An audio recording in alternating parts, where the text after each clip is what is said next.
Hello, everybody, Superpunks and all. Welcome back to Callisto 6. I'm Eric Campbell, your GM. How's everybody doing tonight? Woo!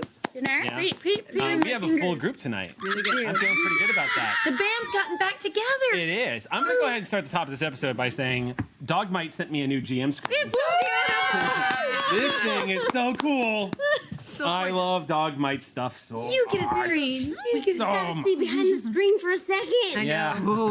I wasted it looking at the beautiful screen. Oh, I'm the worst spy. It's okay.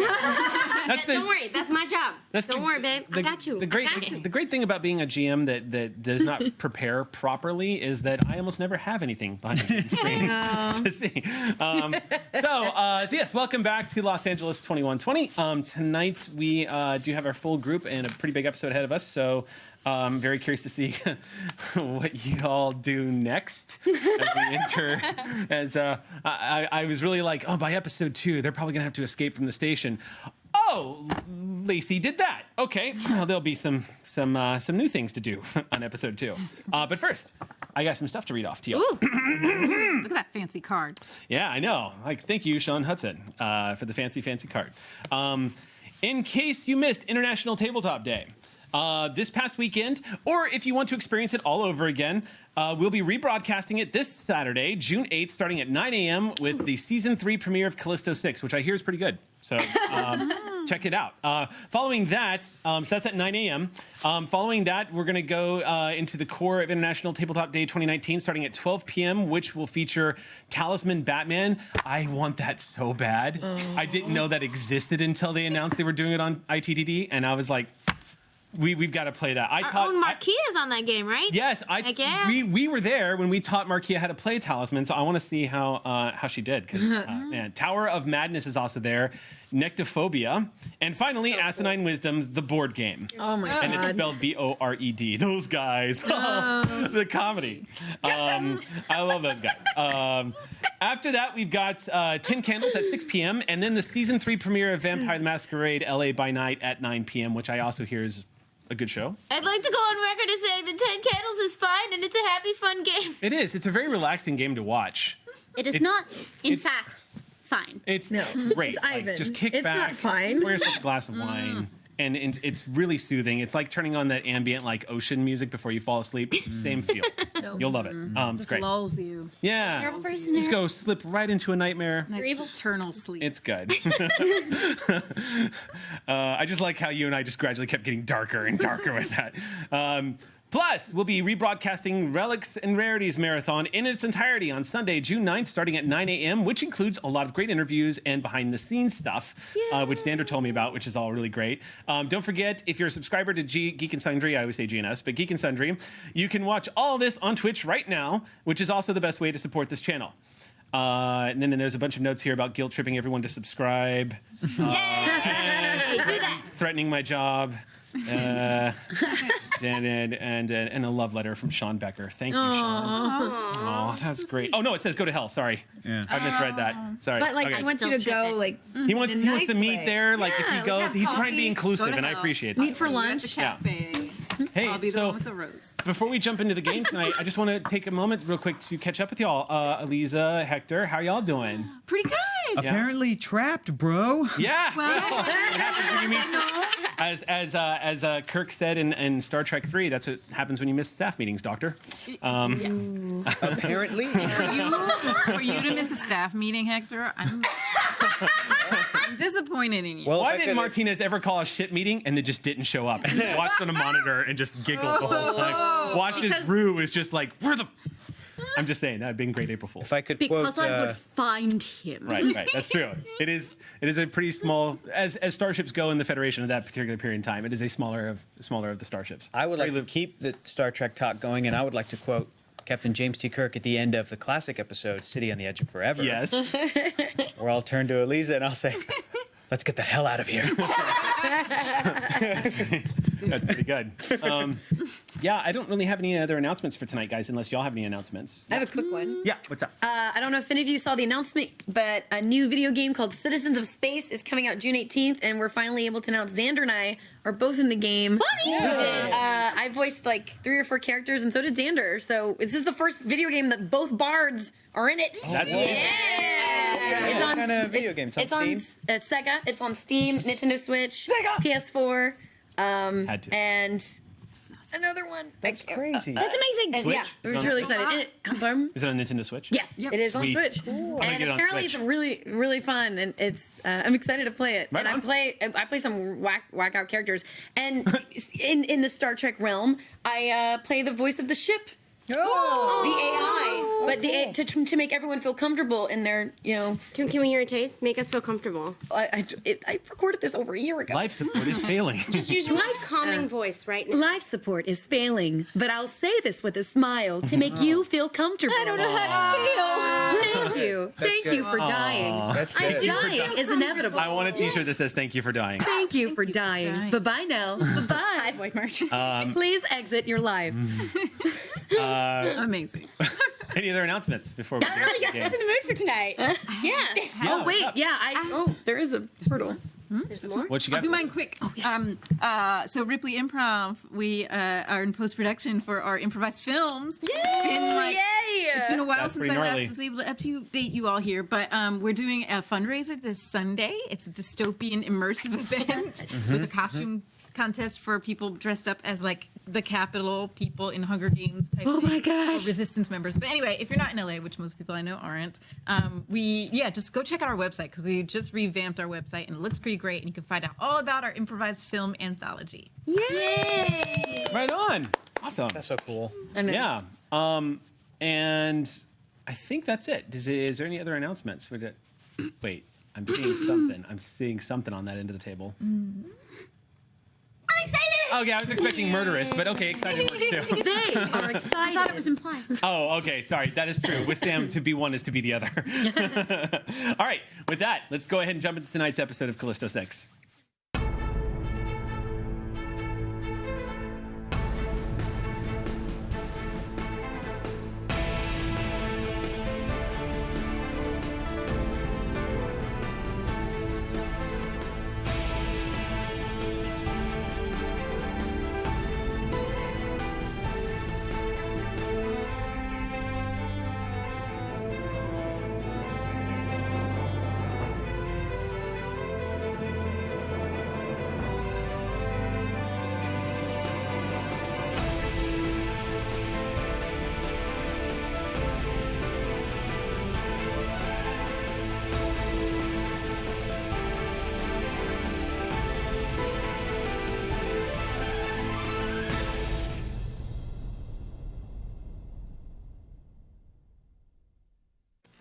As more reports of strange sightings continue to come in. After the stunning revelations and events during their mission to the moon, the Callisto 6 were once again exposed to the mysterious energy that bestowed their powers. But as they reach their full potential, they come upon the realization that the energy's reality-shattering properties have trapped them in a fragment of space and time where multiple universes are converging. More alarming still, Oya and Anton have vanished before the team's very eyes and appear to be lost between worlds. As hope begins to fade, a benevolent entity taking the form of Oya's grandmother appears before them and reveals that she is the creator of the Callisto energy, an energy her kind called the Radiance. Speaking to them across time and space, she reveals the identity of the creature they once knew as Fletcher Krause, revealing to them how they might escape the station and save Oya and Anton. Now, locked in battle with one of Kylan Krause's personal assassins, the team must secure the only shuttle left and escape back to Earth, or be forever lost in a broken reality. I'm Hakeem Sophia. Rest easy, Los Angeles. No big deal. Just battling for your lives in an alternate reality. Typical Tuesday. Yeah. What are you going to do? What happens on the moon?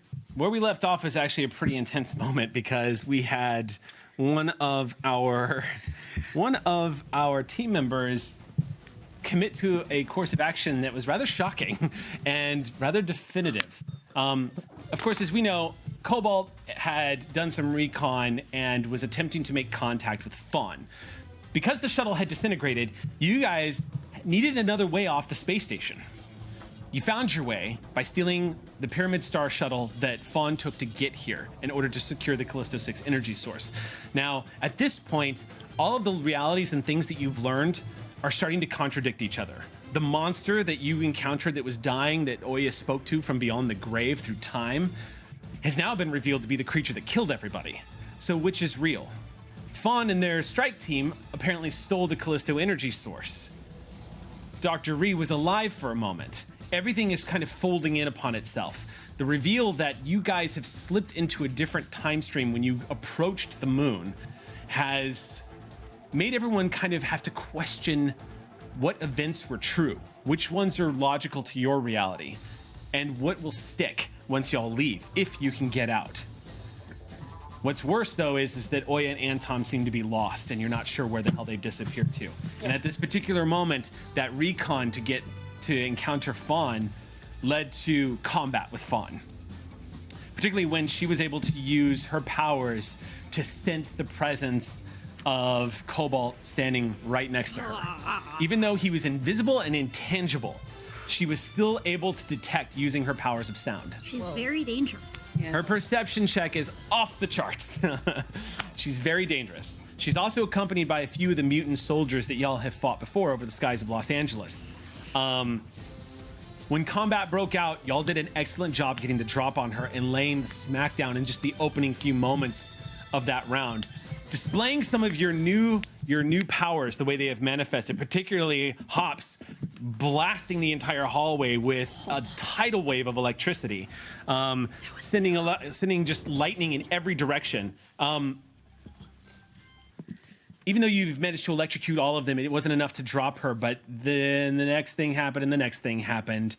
Before we know it, the entire team was showing up just in time for Lacey to rip a portal open behind Fawn, and inside the chassis of Honey Baby, this mech, full-on body-tackled Fawn into the portal, onto the surface of the moon. And where we left off was you all watching Lacey sail into 0G as air is rushing out of this rip that has appeared before all of you, hovering above the ground. Electrical Callisto-like energy just arcing off of the edges of where reality has been torn open. And just beyond, as all of this wind is rushing out of this portal, your ears are popping from the depressurization. You can see on the other side, both of them touching down into the gray powder of the moon. Fawn's helmet is not on. And Lacey has collided with the ground. Honey Baby, I should say, has their arms wrapped around Fawn's waist, and they both have impacted about 10 feet on the other side as the weakened gravity of the moon has gradually drawn them back down into the powder of the moon. So you can see right now where you're at is outside of this portal.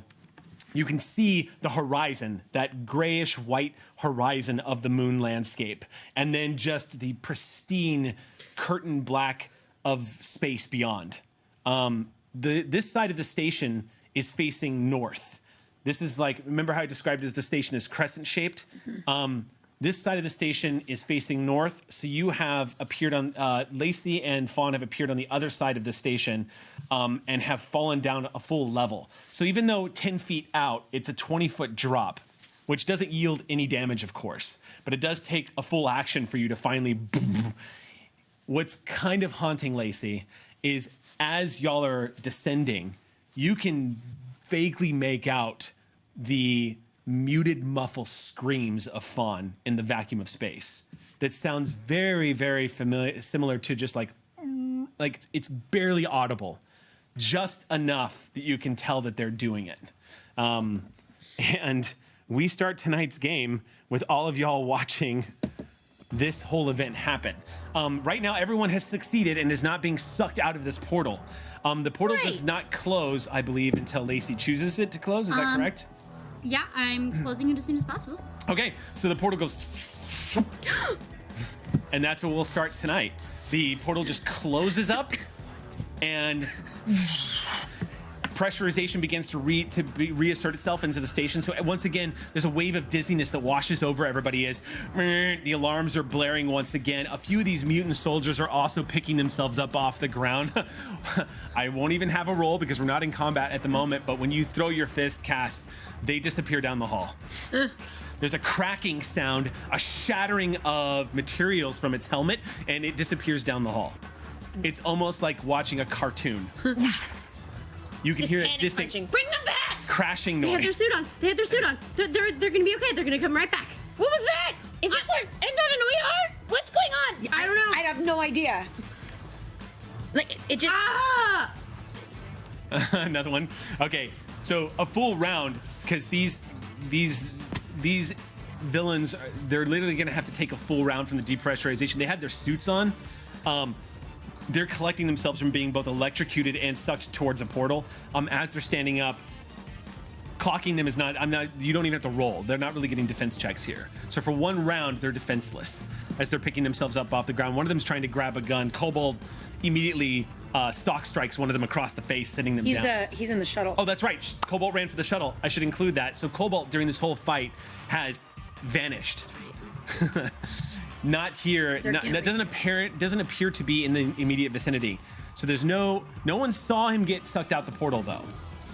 So I can give you that. Do anything. Yeah. Yeah. So, here's what we're gonna do. The next thing that happens, we're gonna take the next scene right now. As this is all transpiring, as all of y'all are trying to figure out what's going on, is Fawn and Lacey on the surface of the moon. Yeah. Now, there are no checks or saves when you're in the vacuum of space. Right now, Fawn has 3 rounds, and they're going to lose 1 from the damage track until they hit 0. Yeah. So you can already see the effects of being exposed to the vacuum taking place on Fawn's face. Yeah. Do I know? I know the schematics of this station and the locations of airlocks. You do, but let me give you a caution. Yes. Because of the reality-shattering effect that is taking place right now, even though you'll know exactly where those are, you won't know exactly what you're jumping into. So you could do it, but you might jump into. It's entirely possible you might jump into another version of Fawn arriving at the station, just to give you an idea of the chaos that's taking place on the station right now. So yes, you can totally do it. Yeah. It's very, very dangerous for me, but not being in the being in the vacuum is very, very dangerous for Fawn, and she should probably go to jail instead of the vacuum of space. So I'm going to try. Okay. So I'm going to open a portal under her on the ceiling of an airlock because gravity. Okay. All right. So, what's the expenditure? Describe this to me. It is a 6-point intellect expenditure. I think there's an Makes upgrade sense. if I That want is a to. mighty ability. Yeah. So I have 4 edge, so it goes through that. And So 2 points then. yeah. Okay, so Lacey, once again, having never done this before, calling upon the sensations that you felt the first time where you wanted to do this, it's essentially like, for lack of a better way of explaining it, hacking reality. You decide to make point A and point B fold so you can create a wormhole. Willingness to be so, you see Fawn is grasping at Honeybaby's face. Feebly, like eyes wide, you can see the blood vessels rising to the surface of their eyes. And suddenly, this portal opens up underneath her and she immediately falls. The suction of the vacuum exploding out into space, like she falls down and starts to get sucked right back out again. I'm guessing you're following her in? No. Okay. So in that case, what ends up happening is the gravity effect of the station itself begins to fight against the decompression that is erupting out of the hole. I thought about it, and based on the volume of atmosphere involved in an airlock, gravity of the moon, you might get one of those like kind of floaty wind tunnel-y Kind of, effects, because but grav, haven't run the equation, but on the hope, grav should work just because there isn't quite enough pressure from a fairly large door. That's all very true, but you don't. Does she get in the threshold? Because I don't want. She's in the threshold, Okay, cool. but the state of the airlock is not secure. So when you've opened that portal, you see that even though the airlock looks undamaged and it is locked down, the airlock door to the inside of the station is not secure. Okay, I'll have So not secure physically, not secure digitally. it's open. So more air, so more atmosphere is rushing out than would normally be in this Okay, airlock. cool. Yeah. I will close that when I have the earliest opportunity. Okay, so you forced her down into it and closed the portal, I suppose. Just I think my priority has to be closing the airlock. Okay, So you she just couldn't click just run that back on. out. Yep. All right, the rushing of the air is having an effect. It looks like it's slowing the process of destroying her outright, but it's only a quick action. So the airlock door just goes until finally the less and less compression. She drops down. You close the portal? Yeah. The moment that portal goes seals shut, you immediately, instantaneously, as if it was your own thought, Honey Baby warns you that you have exactly 2 minutes of life support left. Thank you for the warning, honey baby. We're gonna get back in as soon as possible. I just want to make sure that airlock is pressurized but secured. It's repressurizing as we speak. Thank you, sweet baby. Where's everyone else from here? Hang on. And I guess I'll try a portal back to them. Okay. Hope this works. So in mid-conversation, it's been about maybe 10 seconds. What the hell again? I need everyone to make checks to grab a hold of something. It's an initiative check. So this is an initiative check. I won't. It's not so much. What's the difficulty? Cool. All right. it's fine. Difficulty here is going to be 3. I'll accept it. Yeah. Damn. You good? 18. 18. I also lowered it to Nice. level 1. I also lowered it to 1 and I got a 17. Okay. Could have done the 5 in this one, but no, I'll need it later. So it's like a And I'll straight up get- initiative check, speed check. 19. Okay. Oh. You all hear this familiar crackling sound. There's a beat where everyone exchanges glances and grabs something, and then Cass. I immediately grabbed Cass. this portal opens up again, and stepping through it, Honey Baby steps through. His air is just rushing out, and it goes closes behind. You're standing in the hallway. You see the unconscious forms of some of these mutant soldiers laying on the ground, and I got nervous. Lacey reappears by themselves. Are you okay? Are you okay? What happened? I knew you'd be back. She should be secure in the airlock. She's where still she alive? Can't. I didn't think I should. I just didn't know. She got shoved down in space. I don't think she's feeling very good, but it was just long enough. But yeah, we should. I didn't. Did you make a hole in space? Yeah, what the hell was that? There are a lot of What did you holes do? in time, and so space. I guess. Can you make a hole anywhere? I don't know. Right now, it's a knack and not a craft. What if you like think about Oya really hard? Yeah, can you find Oya and Antoine? I can certainly try. Okay, so concentrating on the visualizing Oya and Anton in your mind, you start focusing, and all of you begin to hear this crackling energy.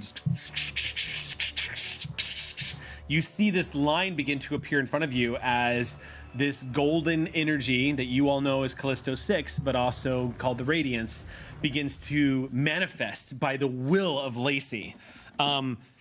Lacey it's literally tugging at the code of the universe, pulling at the physics of the reality, the fabric that holds everything together, just. And as it begins to slowly seal back up again, you all once again hear this mournful, haunting, piping wail.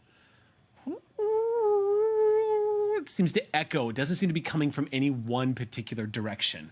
And it definitely does not sound human. Echoes down the hallways. I'm better with machines.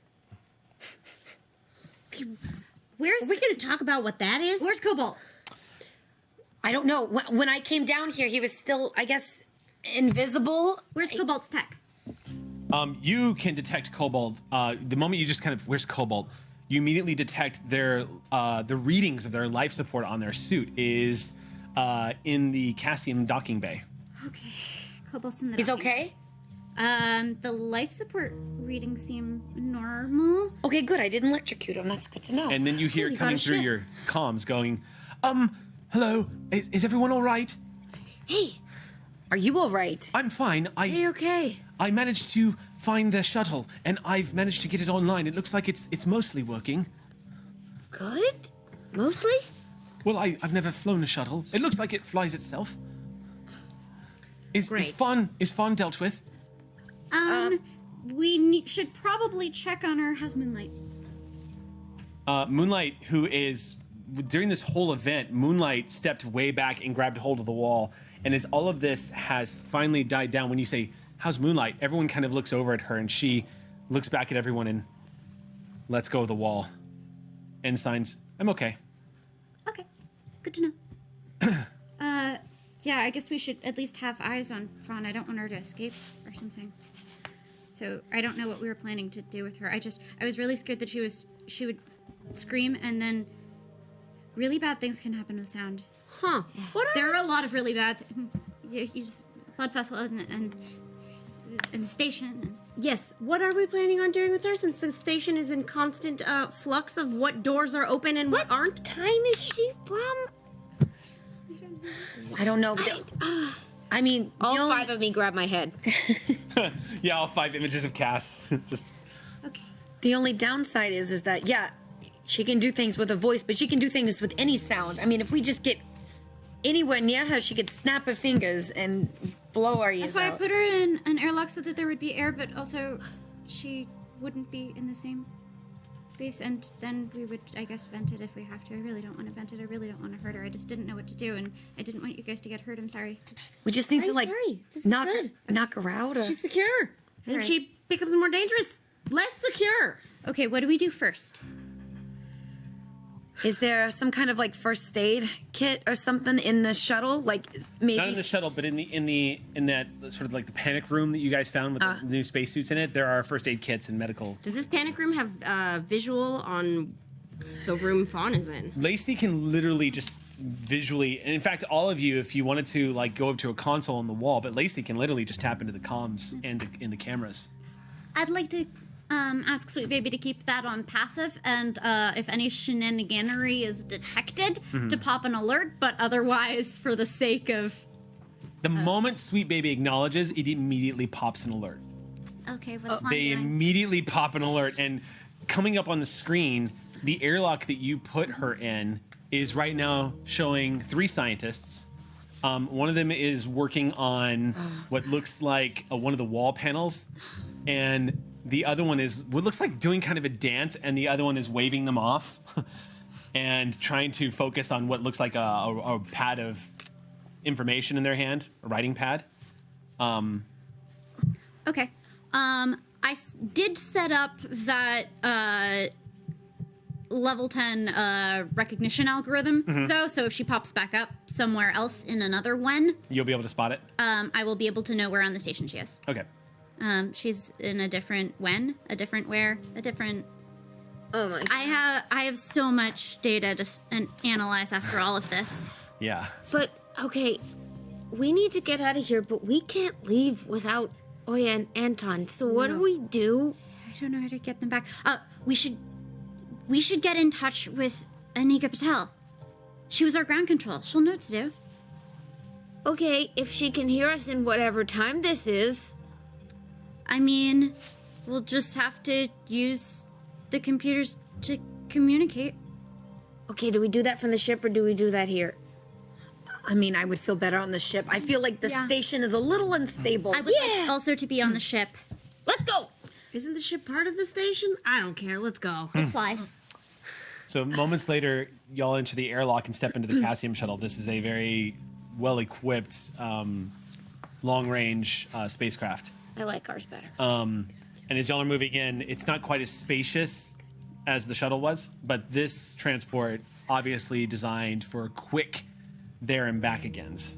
Probably less travel time, even though it's a 3-day journey to the moon. As you're looking into this, you begin to realize, oh, this is the tech that they use to get astronauts up in here, up, back and forth, like it's a bus trip these days. Cobalt is at the controls, staring at them, kind of stressed out as y'all enter. And he goes, "Good, yes. Someone else should probably be in this chair," and removes himself. Not it. Not it. Not it. I can't fly. By the way, Honey Baby definitely having a little bit of problems finding space to move around inside the shuttle. Not necessarily designed for an 8.5-foot war droid that's been converted, but it's still, you can still move around, but it's a tighter fit as you're moving through. Okay, then I'll just sit wherever there's the most space and pilot from there. Okay, you basically take up 2 seats. and you put one leg on one seat, one leg on the other, and just... I manspread capaciously. So, comms. Yeah. So go ahead and there's... I'll go ahead and give you a tip off that there's an insight to be gained here if you want to use it. Okay. And this is going to be a check, a difficulty 10 check, to computer check down to get comms established back to Earth. Okay. Which one would you like to do, or would you like to do both? I think I would like to do both. So I will spend 3 Alright. points. I'm down to 19 intellect for the insight. Okay, so for the insight, Yeah.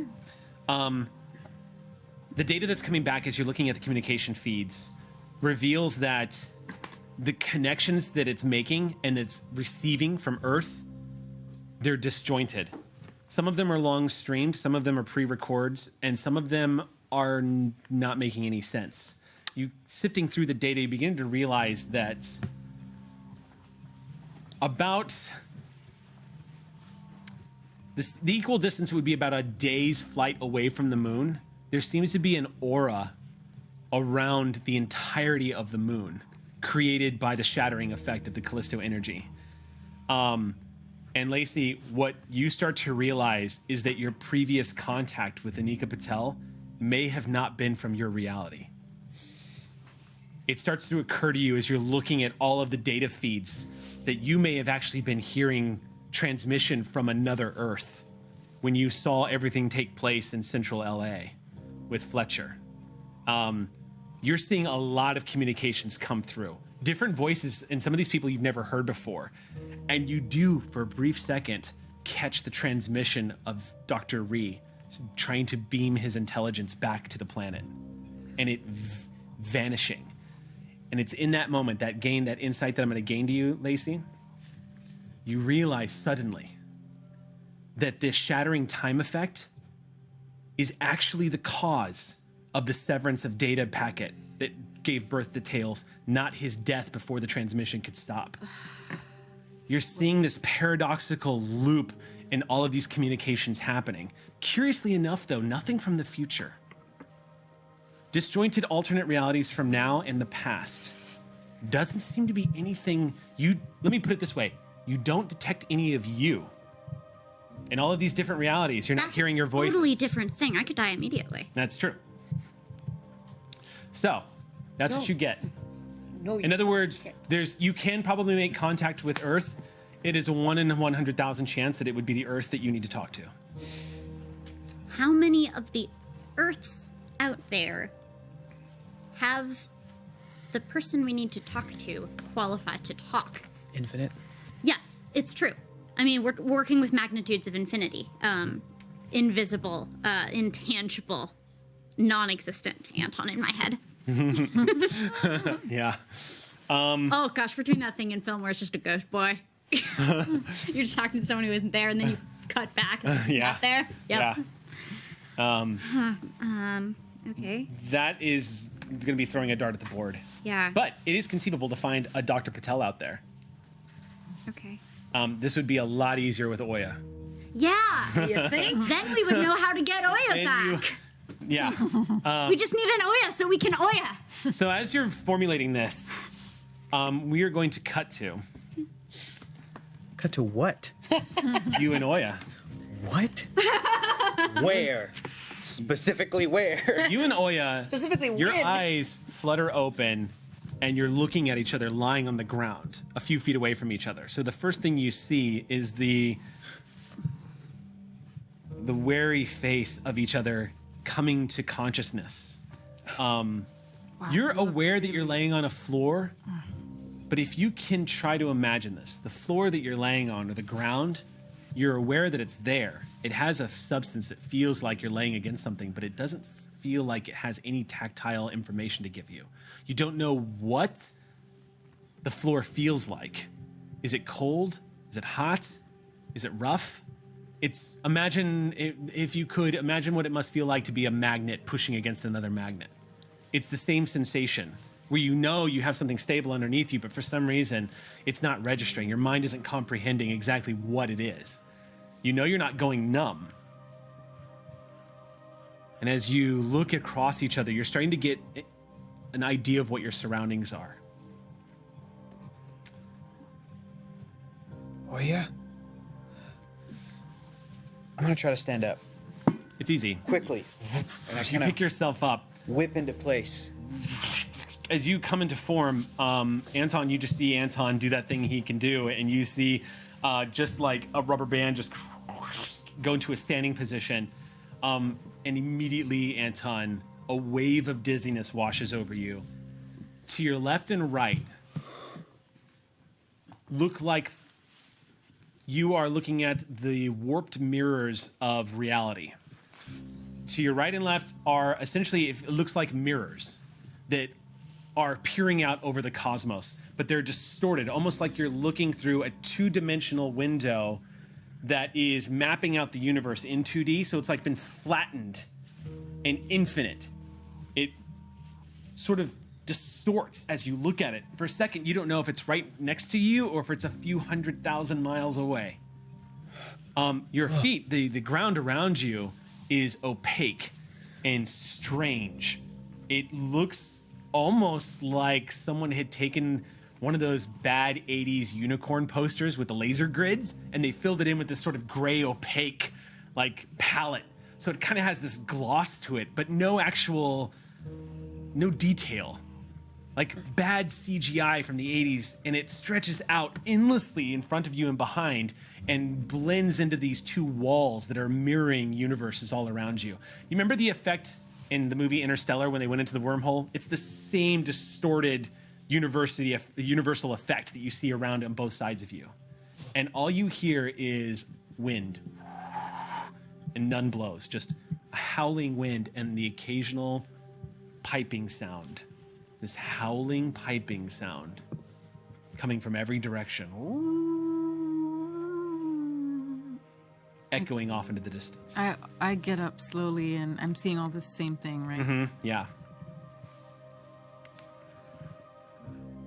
Where the hell are we? I don't know. Are you okay? Are you all right? I'm going to walk over, get closer to Oya. I think so. Oya is the only thing here that looks real to you. I stand up. Okay, you stand up. It's the same sensation. Everything else feels normal. But the sensations here beyond standing and beyond Anton are all very alarming. The air you're breathing you're not breathing at all. When you inhale, your chest expands, no air enters. And yet somehow you're able to speak and your body isn't responding like it's suffocating. I'm pinching myself. I pinch him really hard. It hurts. You're definitely tactile. Y'all are the only things that make sense. There's some really good programs I've seen. I want to check to see if we're in a program of some kind. Digital. Okay. Are we in a program? I would say you could. I would say that this would be an excellent time if you wanted to use insight as well. Okay. You can ask a question, and so do you remember how insight works? Nope. So what you do is you spend 3 intellect points. Oh, is this like, sorry, go ahead. Yeah, you spend 3 intellect points, and if it pertains to like the, I guess the paradigm of your character, if it's something that you would know, Yeah. then you can ask me a question, and I will give you an honest answer about what's going on. Okay. Yeah. Yeah. I'll do that. So you want to know if this is a computer effect? I want to know if we are being bound by some, like, even though we can feel our bodies, is what the rest of our senses. Is this real? Is it real? Yeah. Okay. Okay, that's a good way of phrasing it. Yeah. So, what kind of program it is? So as you're reaching out, you notice that Oya begins to have that familiar glow that she gets when she's tapping into her power. Oya, no, this is not a computer program, but your abilities to sense the ebb and flow of space-time is giving you a much cleaner sense of what this is. This realm that you're both standing in feels eerily similar to the space that you spoke to Ollie in. It is the wall between worlds. Sort of, if reality had like a drywall, y'all are inside of it. You are in somewhere in the middle of nowhere that is the link to everything. Okay. You know what? Okay, yeah. This is real. What? Yeah. Oh yeah, how is this real? What are you talking about? I think we're between worlds right now. I want to walk to something. You said it's kind of like mirrors It almost? looks like there's a wall right in front of you. I want to walk to it and try to touch it. You start walking towards it, and it's very disorienting because as you walk towards it, you're expecting to touch it. And then as you extend your hand out, you realize you're still not touching it. It's playing games with your spatial reality. You're not sure where it is. It's once again kind of feeling like you're not sure if this wall is 5 feet in front of you or 1,000 miles away. You're not hearing any sound bounce back, so it's not responding like a normal, like enclosed space would. And as you're reaching out, you're not touching anything. Hey, stretchy boy. Am I seeing this wall close to Oya, or am I experiencing it the same way she's experiencing it? You're experiencing it the same way she's experiencing it. So what's disorienting is watching her reach out. You're expecting her to immediately like hit, glass pane kind of thing. But instead, it's like an optical illusion. It's contradicting what your spatial awareness is telling you what should be happening. And instead, she's reaching out and touching nothing. Can you reach anything? You have a far longer reach than I do. Yeah, I do. I'm going to stand right next to Oya. I'm going to put my hand sort of on your shoulders, right to the, like you're right here and I'm right here, so that your hand's reaching out, and then I put my hand right kind of parallel. And then I'm just going to keep punching through and just keep going. Hang on, I'll get this in a second. It'll just be a second. Hang on. Hang on. Now, to the effect that you have... Just hang on a second. Hang on a minute. Oh my God. So still stretching. Still stretching. Still going. Whew. I'm getting thinner. We'll say you're about 20 feet out now. Your body is starting to... Okay, stop. Whoa. We don't have to stretch. Bring it back. Whoa. That's a good stretch. You want to do the other side? Yeah, sure. Move you over here. Nope, same thing. Nope, nothing. There's nothing there.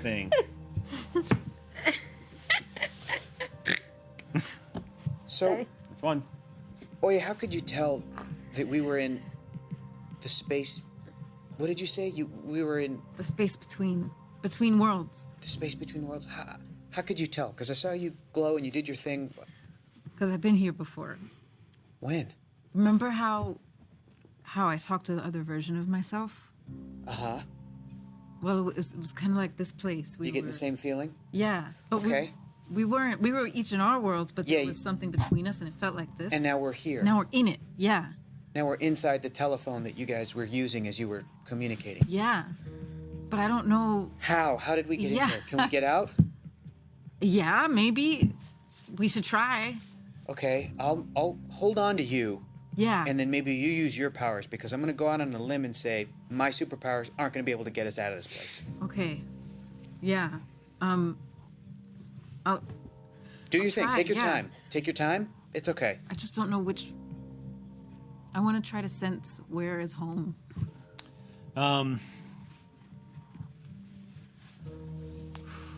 So tell me how you do that. What does Oya do to try to find home in a place that's existing literally as a concept? Yeah. Like, when you need that point of origin to chart a path home, what does Oya do? What's your instinct? Where's the kitchen in my house? Okay. You start imagining that. It clicks to your mind. And as you're thinking about it, Anton, you notice a wooden door suddenly. A wooden door that's standing up completely on its own. In front of both of us. It's a few feet away. It's sort of to your right, just out of sight of Oya. Like, Oya's not looking at it. She's concentrating. Yeah. But you see a small brass handle, green door that looks like it has some of the paint peeling off of it. Oya, keep your eyes closed. Keep concentrating. Okay. A very important door to you wouldn't happen to be green, would it? Is it? Yeah, that's... Yeah. The door to the kitchen. Why? Yeah. Well, how did you know that? What? Okay. What? Okay. Keep Did I say that out concentrating. loud? Don't freak out. No, you did not. And I can't read your mind. Keep doing what you're doing, because whatever you did just materialized a door nearby. Don't open your eyes. Keep doing what you're doing. We should go through the door. Okay, I'm gonna keep hanging onto your shoulders. I'm gonna reach and try to open the door and pull us through, okay? Okay, don't let go. I got you. Okay, you start leading her. Can I touch the door? Mm-hmm. Yeah, you walk over. It's cold to the touch. It feels like a brass handle. Oh yeah, don't freak out. There's a real door here. Okay. And I just touched it, okay? Okay. Okay. I feel like I'm gonna surprise you with a birthday party or something. I'm not. I don't know what's on the other side of this. But we're I gonna want go us to get through, home. That's okay? the only thing I me want too. on the other Me side. too. Both of us. Okay, here we go. You swing the door open. In your field of vision is this kitchen area. Looks brand new. Tiled floor, large counters. You can immediately smell English breakfast and cookies. Just immediately hits you. The sensations as well, Oya, very familiar to you. You haven't smelled these particular smells since you were a little girl. And as y'all are moving, you kind of step into the kitchen. Yeah, like just slowly. 1 foot first. Is there a ground in there? Mm-hmm. Yeah, Okay, you're walking cool. into the cold. The moment you walk in, a woman who you didn't see before is kind of off to the side. She's taking an apron off and she stops and stares at you. She is adorned with all sorts of very colorful floral-like patterns of dress, an apron around her her waist that she's just folded down. She's an older woman, African American, has these very fine dreads that have been pulled back and tied with a bandana just kind of pulled up onto top, just kind of keep everything in order, and beautiful jewelry that's adorning her ears and hands. Does she look very familiar to me? warm-faced. She does have the same semblance of Oya.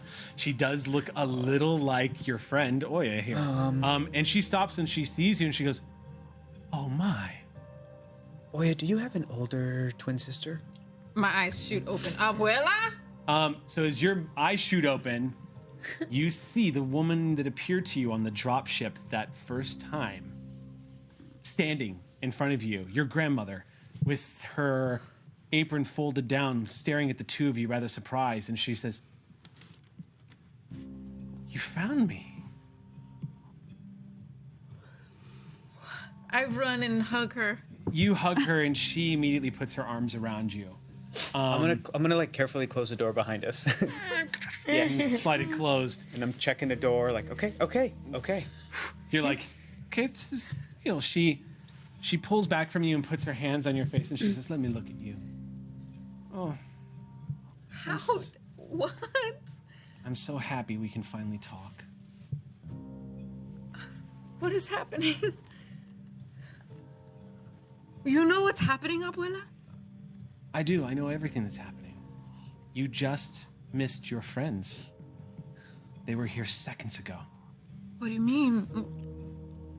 Well, how I can thought that you be? were them Oya, coming back in. No, but Oya concentrated and she was able to use her powers somehow through time manipulation or something to get us here. Hi, hello, I'm Anton. How were our friends just here? And we have powers, Abuela. I don't know if you know this. We're kind of superheroes. I do know this. She takes off the apron and starts folding it up, and she says, "You're in a pocket dimension that I created."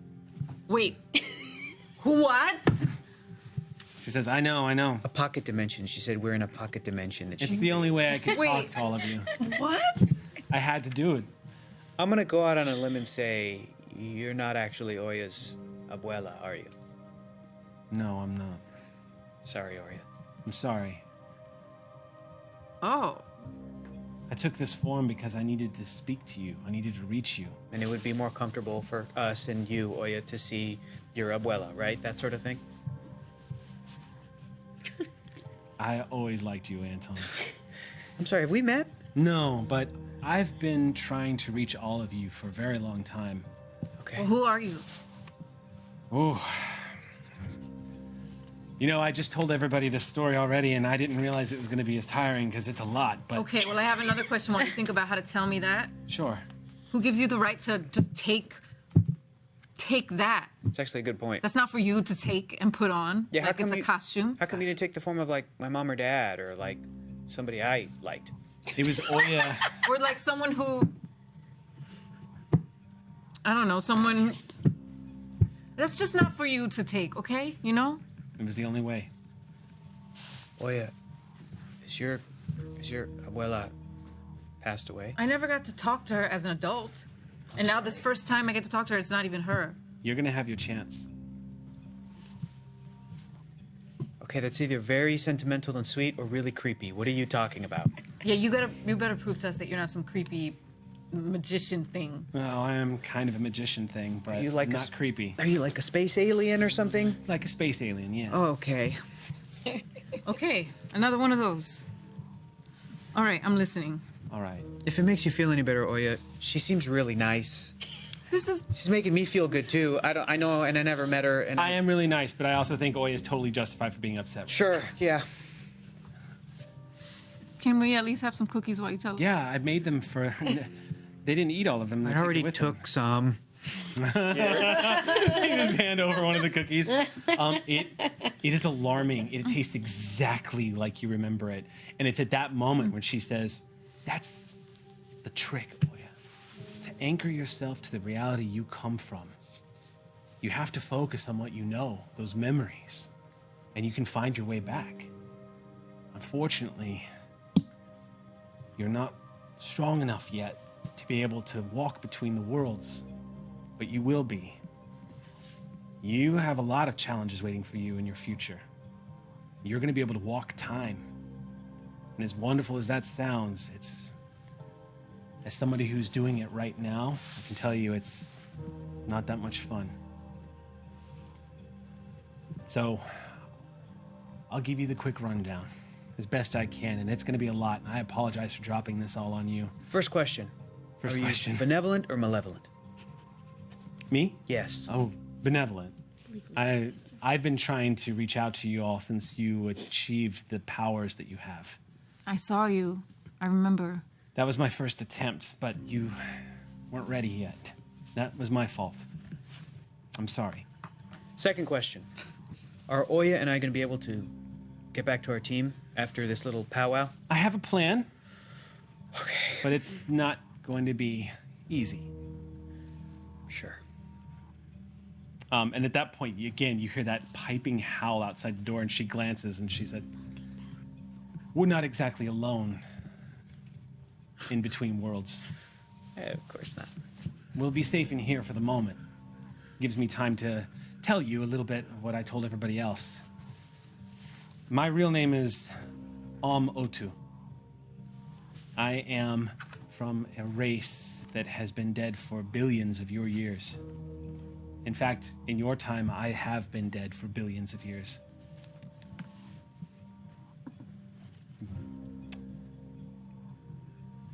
So, let me explain everything." She goes into a detailed explanation then, telling you that she is from this race. She is the last of a race known as the Burima. B-U'-R-I'-M-A-H. Burima. And she gives you the story that she gave the others. The discovery of the radiance, this energy source that she helped create. The greatest achievement, the greatest scientific achievement of her people. They used this power to seed worlds throughout the universe in different galaxies in order to make it possible to set off the chain reactions required to create life where it could grow. They didn't anticipate that on some of these worlds there was a mineral that they had never come in contact with that had the ability to absorb the radiance and contain it. One of their own, who, as a bit of a reveal, was a leader on their world, like a political and social hero, so to speak, of the people of her race, believed that there was a way to use the radiance to get what they wanted, to do what they wanted, to manufacture a better universe. When you can literally alter all of reality, you're basically becoming a god. Why wouldn't you make the utopian society? To their credit, the Burima sided against that entity and instead decided that the radiance was too dangerous And after multiple attempts and learning that there is minerals on these worlds that could absorb it, they decided we should bury this technology forever. What was that entity's original name? She tells you. As she reaches this point in the story, she sets down a teacup and sets it aside and says, "You, of course, first learned of him as Fletcher Cross. But their real name..." And you see this hesitation, this pain that comes to her face, and she says, "We named them Vunkos, which in our language means the scorned. They were stripped of their name and made an outcast.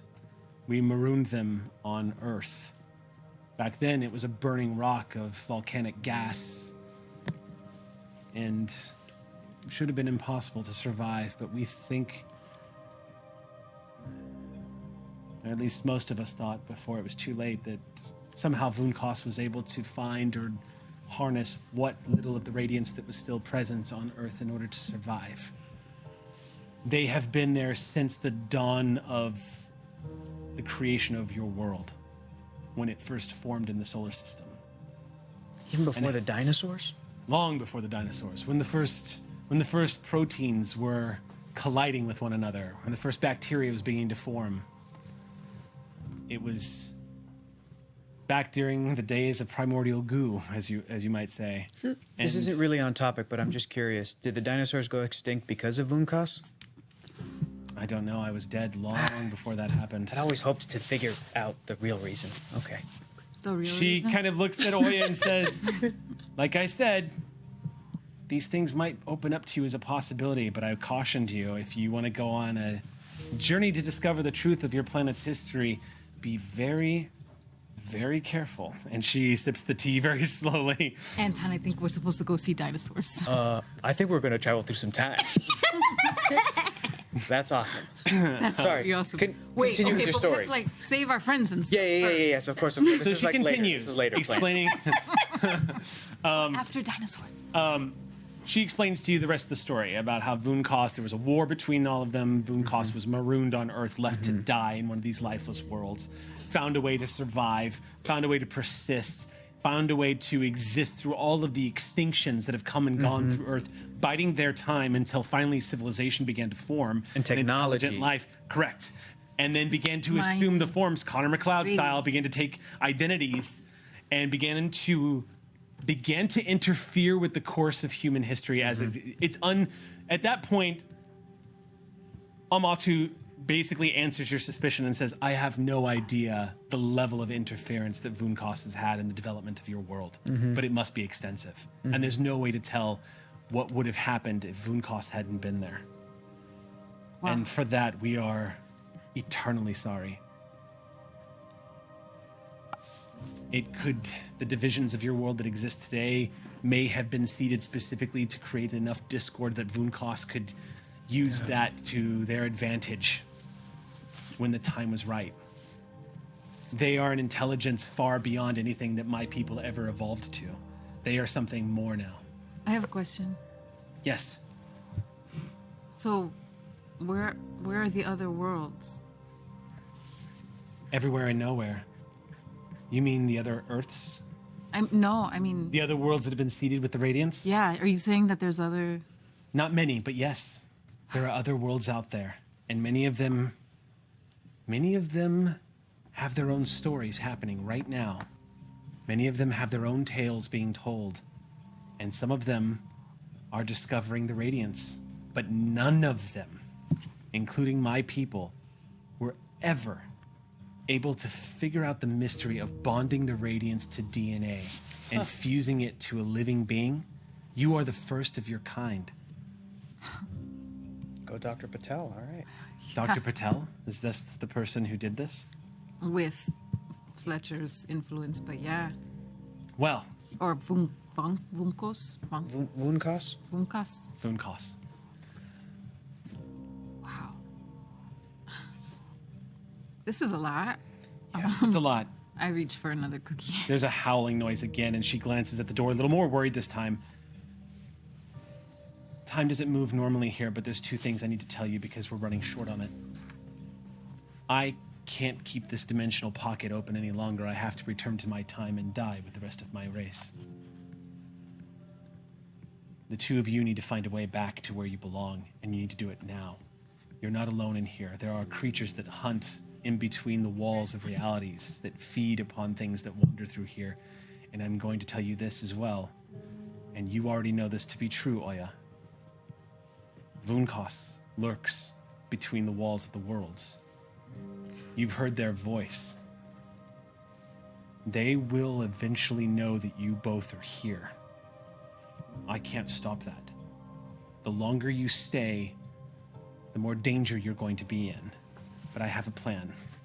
These creatures that hunt between worlds, they do so by burrowing through the walls of reality. If they burrow through the right junction point to hunt, say, the reality that you're from, you can pass through that tunnel to get to the other side. But you're in for a fight. What kind of creatures are we talking? They're bad creatures. Have we ever, well, I don't know if you would know, seen one on Earth? Not on Earth, no. They've never been this close to this part of reality before, but the walls between realities have never been this weakened before. They're very simply called dimensional worms. Worms? Worms. And when I say worms, I mean big. WORMS. Worms. They are about the size of one of your city buses. And they feed upon any one they can get their jaws on. Oh, boy.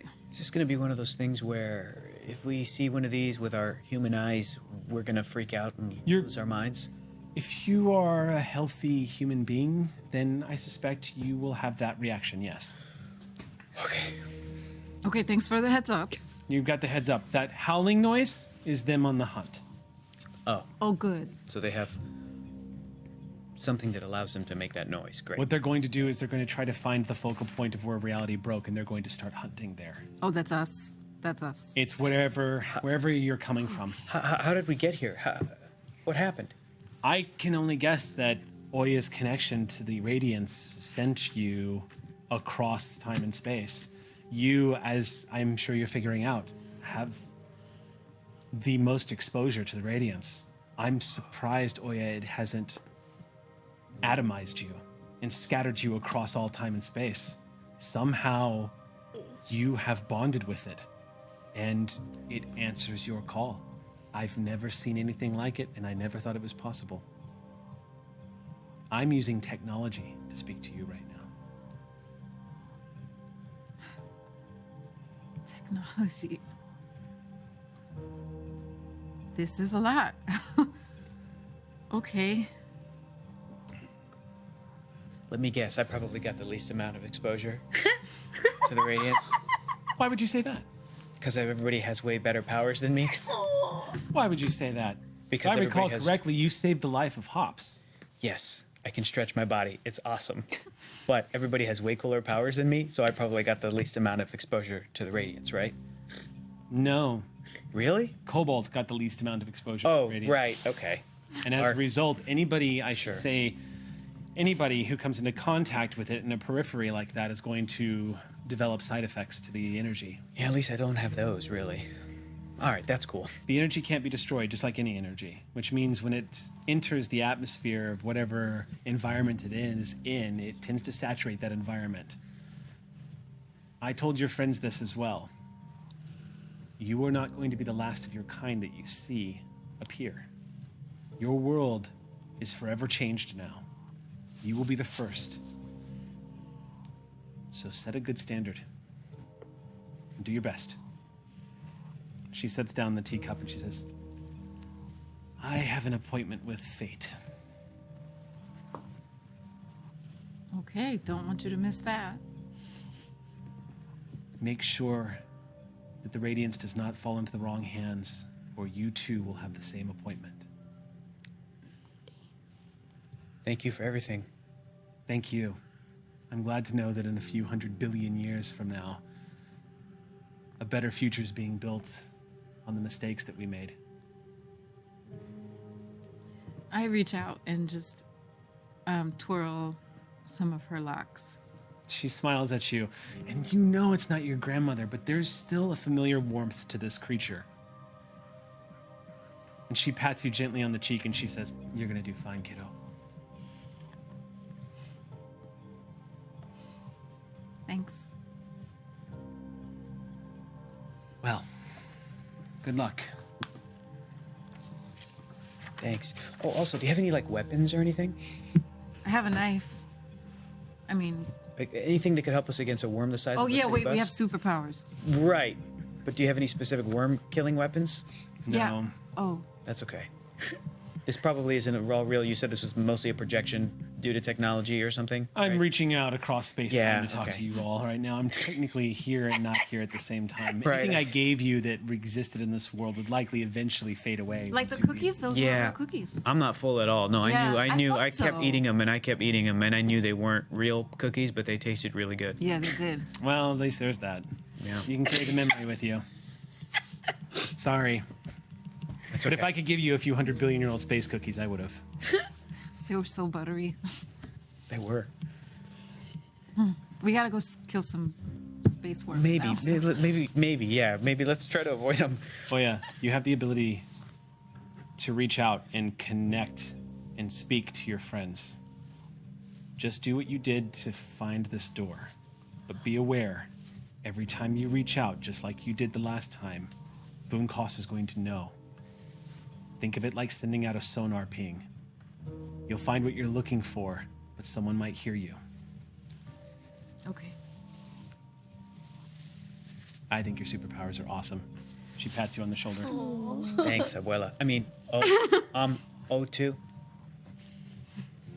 Thanks. Go save the world. She opens the door. Okay. I A think your haunting- powers are cool too. Yeah, they're great. I know. As y'all are stepping out, a haunting image begins to play out behind you. Because as you step out and look back at her, you see the warmth of her face. This smile, this calm. She's looking at the both of you with hope, but the kitchen behind her disintegrates. And instead, you see a landscape that is being swallowed by fire and nuclear war. From the sky is raining fire above her, and the atmosphere is vaporizing, exposing the depths of space as you're watching a world self-destruct. Realizing now that as this pocket dimension fails, you are actually gazing across billions of years and witnessing the final events of her world that were happening as she was talking to you in this small pocket dimension. And it begins to flicker and fade as the technology is being destroyed behind her. And the smile is the last thing you see of her as fireballs rush towards that kitchen area and she closes the door.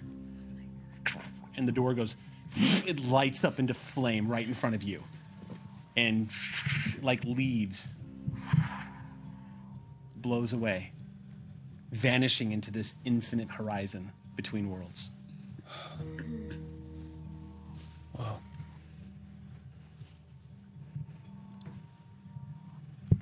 Okay. You okay? I don't even know how to answer that question. Yeah. That's a fair point. Okay. I still think Fletcher was the reason the dinosaurs went extinct. You know, he would do that. He would do that. Right? He would do that. Everything was going really great. Yeah. Millions of years, and then he killed Yeah. everything. In the words of Jack Burton, son of a bitch must pay. Son of a bitch. How dare you take our dinosaurs? These beautiful, majestic creatures. Yep. And he probably did. Yeah. But then, So evil. does that mean we got to thank him for Oh, setting the yeah. stage for mammals to evolve and Well, stuff? oh my, he probably did that because the dinosaurs were a mistake. Who? No, what are you talking about? The dinosaurs were not a mistake. You take that back. You take that back. No, I mean for him, he was like, "Oh no, this isn't what I need. I need something that has." It's more subservient. He needed opposable thumbs. That's why he wiped out the dinosaurs. Yeah. I condemn this species to death. Because he knew that if the dinosaurs kept evolving, that they would have never listened to him Yes. or developed technology to make it easy for him to brainwash people, take over Exactly. people. Exactly. I want to kill that guy so bad. Well, maybe. Your rallying cry is for the dinosaurs. Yep. This is for the T-Rex. I mean, if I can walk through time, then That's pretty cool. we might be able to do that. Yeah, but we got to get back to our friends. That's the most important thing. Yeah, we gotta First, make let's sure find our we can, friends. Return home before. Yeah, we yeah, go yeah, other places. yeah. But eventually, let's definitely plan a trip. Yeah. Okay. I'll come with. Yeah. Okay, cool. Give the coolest powers. You have really cool powers too. Okay, if we go back in time, I'll just be able to create the walkway that everybody can walk on to see the dinosaurs, and we don't touch anything. You can That's like what I hang can do. from trees. You can like get us food from trees. I'm not gonna touch that. It'll mess up the timeline. Oh, well, how are we gonna eat on our trip? We have to we have to bring our snacks. Pack out. Yeah. Alright. Okay, you've thought about this a lot. Yes, I have. What do you think I'm doing when I'm meditating? You're planning a trip to the dinosaur time. Yes. Got it. It's the best way. It's the best way to silence the monkey brain is you plan out a trip. Well, where'd I go? What would I see? What snacks would I bring if I want to go see dinosaurs? I have so many questions I want to ask you, but Let's I think do we it. need to go find our friends. Let's get out of here. Let's get the hell out of here. We're dropping the quotes today. So I think I need to like Concentrate. try to find them. Yeah, the same way that you thought about that kitchen, that beautiful kitchen, by the way, is gorgeous. Was that that was Grandma's kitchen? Yeah. Same way you tried to think about Abuela's kitchen. Do that same thing for our friends. Okay. Find the team, find Callisto 6. Lacey. I want to find Lacey. Okay. I think I could feel her. Them. Them. Okay. Before. I mean, Before, yeah, when they were caught. Tap into that. Because of tails. Tap I into feel that. Like, okay. you can find them. I just want to. I just love like everything that just happened is absolutely just would be 2 pages of fantastic writing in any comic book. Right? Just like panel after panel that you don't want to come to an end in the middle of an intense moment. I mean, Yeah. So, all right, Oya. You begin to imagine Lacey. You sift through your memories.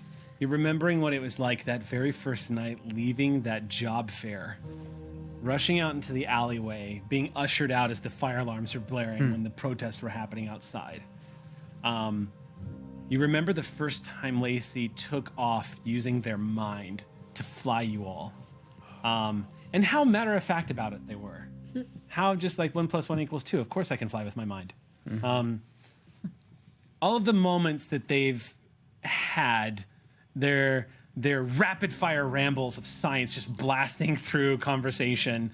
The concerned look they always give Luma when Luma looks like they're worried about something. You begin to really focus on all the little moments that you didn't realize that you had been taking snapshots of the entire time you've known Lacey. And you begin to feel their presence. Lacey, y'all are all back in the shuttle. You are situated as you're looking through these comms channels. You begin to hear Sweet Baby say, "Operator Lacey, receiving a transmission. on what frequency? Unknown." Can you patch it through to me?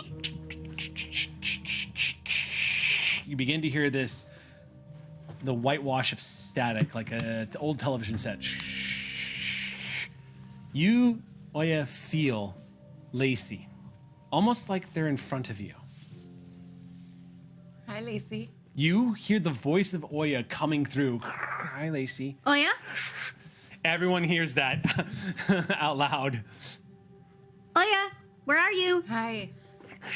Sweet Baby immediately begins to broadcast.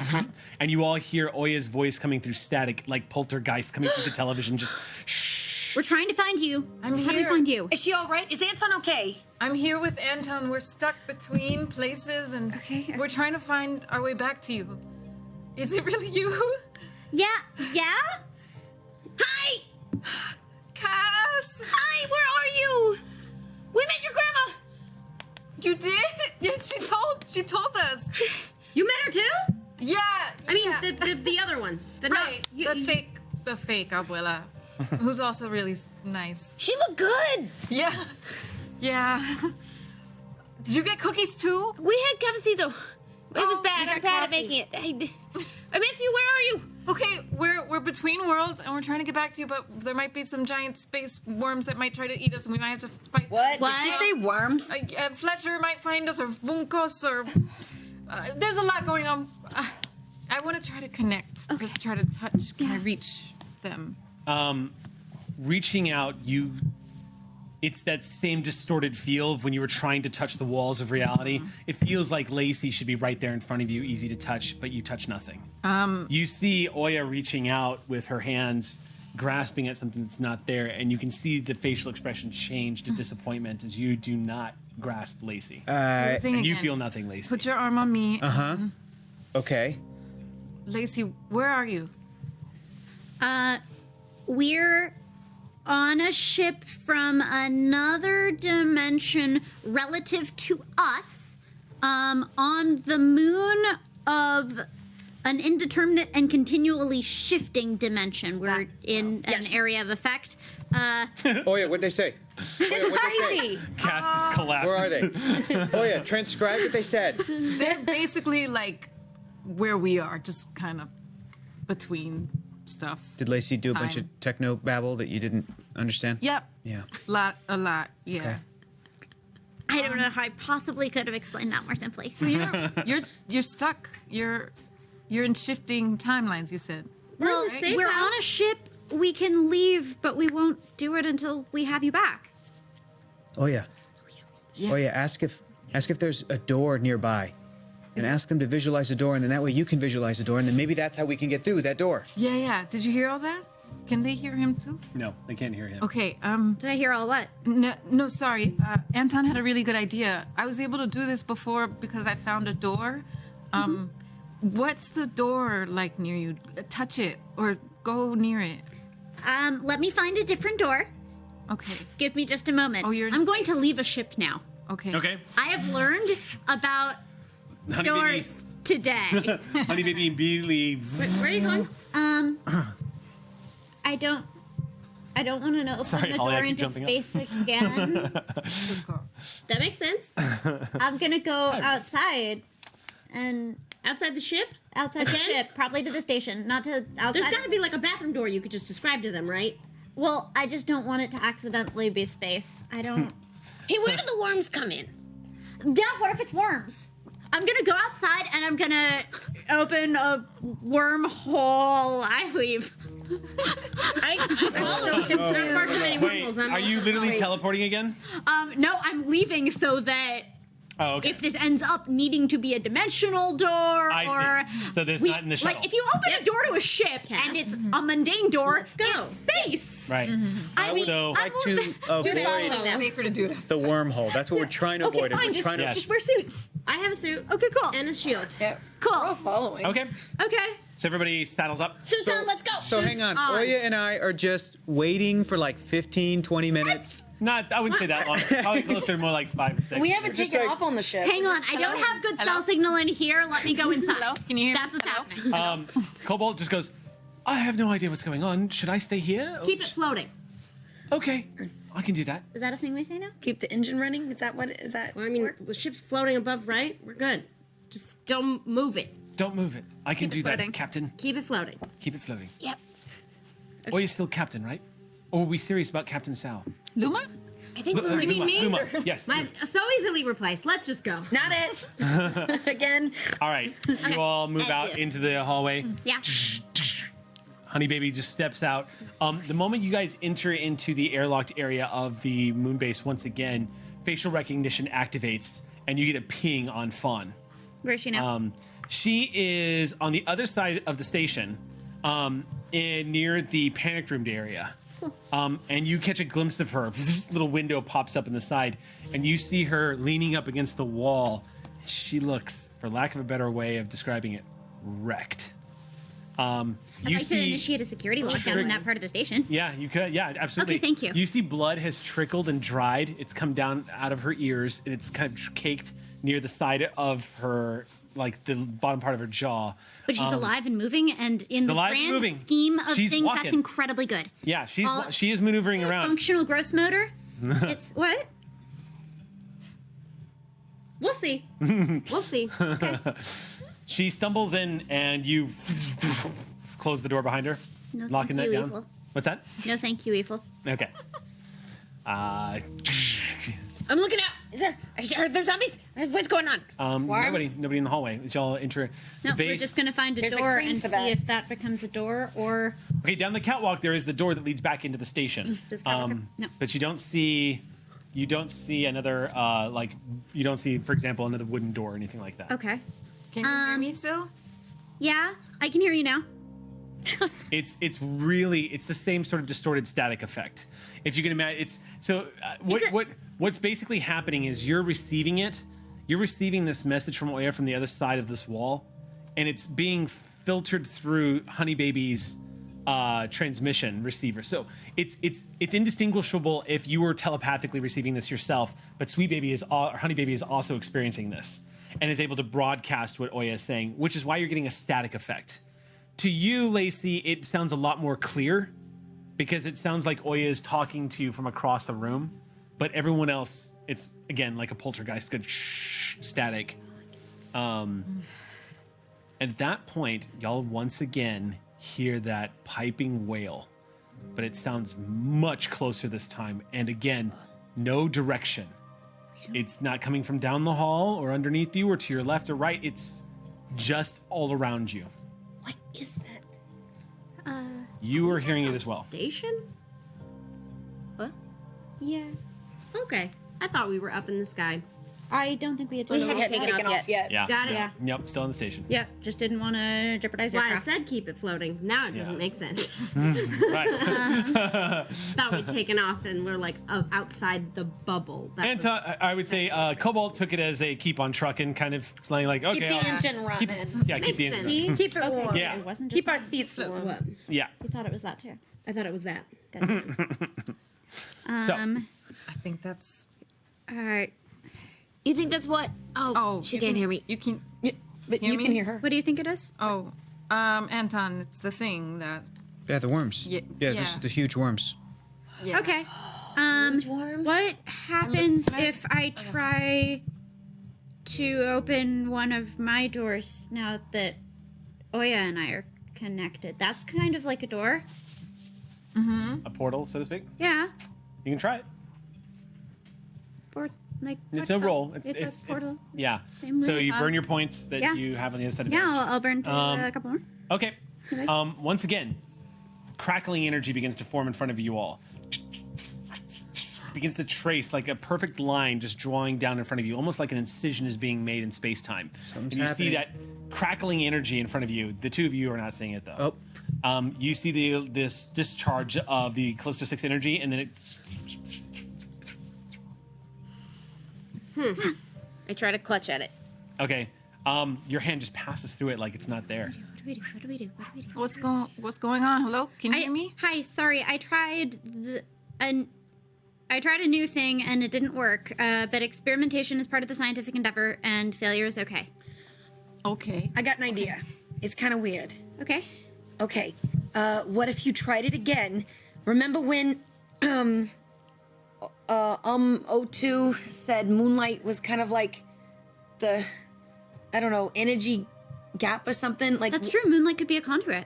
What if we all kind of like put more energy into whatever you were doing, like supercharge it or something? I don't know. We saw the Callisto 6 fizzling things, like, or radiance or whatever. Like, what if we all kind of threw it in? It's worth a shot. That's a really good idea. Zap it as something. Moonlight. We could all like maybe touch Moonlight, and Moonlight could touch you, and we can. I don't know. I'll practice stilling my mind, all that stuff. Tell Anton, I'll try it. Insight check. This is a good time for an insight Same. check. Okay. On our side. Can we? All right, so yeah. let's do this one at a time. So we'll start with you, Oya. What would you like to insight? I'm actually gonna say, because I'm still concentrating on the connection to Lacey. Uh-huh. I'm gonna say, Anton, please check for space worms. On it. All right, you kind of keeping an eye out. Yeah, look around, do the 360 I was about to say thing, the owl neck. Yeah, looking around. make my ear bigger. Nothing. Okay, so I will say that in the distance you are constantly hearing what sounds like pipe. You can't tell if it's the wind, but every now and then you will hear that piping sound. Does it sound closer or further away than when we were in It the seems closer. imposter Abuela's room? Closer? It's definitely feeling. Every time you hear it, it's getting closer. Okay. I don't see anything yet, Oya, but it sounds like it's getting closer. It feels as though it's getting closer. So maybe the way that Imposter Abuela was describing how time works differently, we still might be running out of it. Okay. So we might be on a little bit of a crunch. Can you convey that to the team? Yeah. That we just need that description of that door so that you and I can get through. And let's try that. Lacey, honey, you're doing great. We need a door very soon because we think we have some space worms coming for us. Okay. Oh, part of the insight check, by the way, I just to remind you, Alma02 did say that if you were able to kill these space worms, you could actually use the burrow that they used to jump into the reality you need to go to. Oh, that's right. But it's going to require you defeating the space worm and then getting through that burrow before not it letting closes. it loose. Yeah. We have a space on our side. So so don't lose sight that is an option as well. Also, by the way, Lacey, we might be able to ride a space worm into your reality. So right. That sounds like an ideal scenario, if possible. yeah, I think so. Like a So rodeo. Will it be our friend? Lacey's Well, we'll see. Lacey, do you want to do your insight check? Yeah. What do you want? What do you want to know? What we can do from our end. Like, do we chase a bad wolf and try to, like, open a burrow from our end? Do we just, like, summon a bunch of mules and have those kind of burrows? So like, what are we up to? Everything that you know about Oya's power would suggest that without Oya, you're kind of powerless with this kind of dimensional energy. Cool, so we're hurry up and wait. It's kind of a hurry up and wait Okay, situation. cool. You also know that there may be some merit to Hops's idea, but channeling that much power could shatter reality further or cause a paradox. Don't care. Tear it apart. Get my friends back. It's hard to say. Put it back together after we got. Well, if we don't even try to construct it, then we won't possibly have it as a fallback. So it sounds like I'm engineering something very large and wacky. Or, Is this a laboratory? okay. I was thinking, I would also like to use insight. What'd you like to know? If Wow, I know we're using insight like a mofo. I know, well, I'm not the smart one here. So you Even though- spend 3 intellect points, Yes, and then I'm you get to going ask to. me a question, and I I need will to- tell I you needed what a you need to reason. know. It has to be, just to remind you real quick, it has to be relevant to something that Hops would know or in the paradigm that Hops. Like I would feel Hops is very connected to energy, yes. I agree. and the energy like coursing through her, whatever Sure. electrical pulses or whatnot. Okay. She's never tried this before. She's only used electricity. What if she tried to actually shoot out C6 energy? Does she have control over that? Well, you've never Or been able if, to do or that if Moonlight before. was able to. It seems like, conduct it? yeah, from what you understand, Moonlight is the only, with the exception of those rare moments where you have all Luma. been able to share pool points, the only person among you that seems to have the ability to manipulate the essence of radiance itself, of it. the Callisto 6 energy, is Moonlight. Now, Moonlight hasn't done it yet. Moonlight's exhibited that aura of somebody who's been saturated with the energy source, but they have been very quiet. And this whole time, by the way, Moonlight's been standing like this, like a school kid, just hands folded, listening to everybody, like eyes darting back and forth, and just looks like they're trying to process everything that's happening. They're on the other side of the spectrum of like, what the F is going on, of Cass, who's literally just like like All Moonlight's of me are kind just of like, pacing around. okay. You have to tell me how long that lasts, because until then, I'm just going to assume there's 5 or 6. Well, it deactivates at the end of a scene, so Never mind. We could say that it's fading away right now. Yeah. Yeah. We all collapse into one pacing person. Yeah. Is Moonlight also using May now? No, just heard Moonlight's it a still moment she. ago. Okay, Moonlight's cool. still she. Yeah. Wanted to double check. Moonlight she. Respect. Yep. But I was Happy Pride, Moonlight. I will occasionally say they though because I'm trying to get good at using they, so I will fall on that. Like if I'm going to make a mistake, it'll be they. I was just thinking if that was a way to, supercharge the portal. Yeah. Whatever. And that, I mean, it's entirely possible that Moonlight could use your powers to help do that, but it would have to probably come from Moonlight. Yeah, that's Yeah. what I figured. But I figured, yeah. Then I think our time is best spent on building space worm defense, because if Oya and Anton are planning on riding a space worm through a dimension, we should have a plan for what is going to happen when it gets there. I have a plan. Slap. That was the plan. I understood that plan. Oh yeah. There is a sensation suddenly that you feel in your bones. It's almost like a low frequency vibration. And at first you're not aware of the fact that it's a voice, but you do hear it after a few moments coming through as you're connected to Lacey, just like O2 predicted, you reaching out across the dimensions. You hear from an unknown distance away, but strangely still close enough to send a chill up your spine, a very clear voice say, Oya. There's this rage, this cold rage, like they know you are here. They're aware that you're on their playground right now, and they've just spotted you. You hear that grind in the voice, that echo. For a split second, Lacey, you think you hear the voice as well. This unearthly, cold entity from across dimensions. What sound filters through that and Honey Baby to the speakers? It vibrates and it goes, and Honey Baby, reacting for only the second time ever in fear, very weakly says, Operator Lacey, alert. Sweet baby. And that's where we have to stop for our break. No. I knew it. Yeah, well, you kept that phone line open long enough that, yeah. So You need to work for that. We need to work on some Morse code, y'all. Yeah. All right, so we're gonna be back in 10 minutes, you guys. No. So don't go anywhere. We'll see you in just a moment.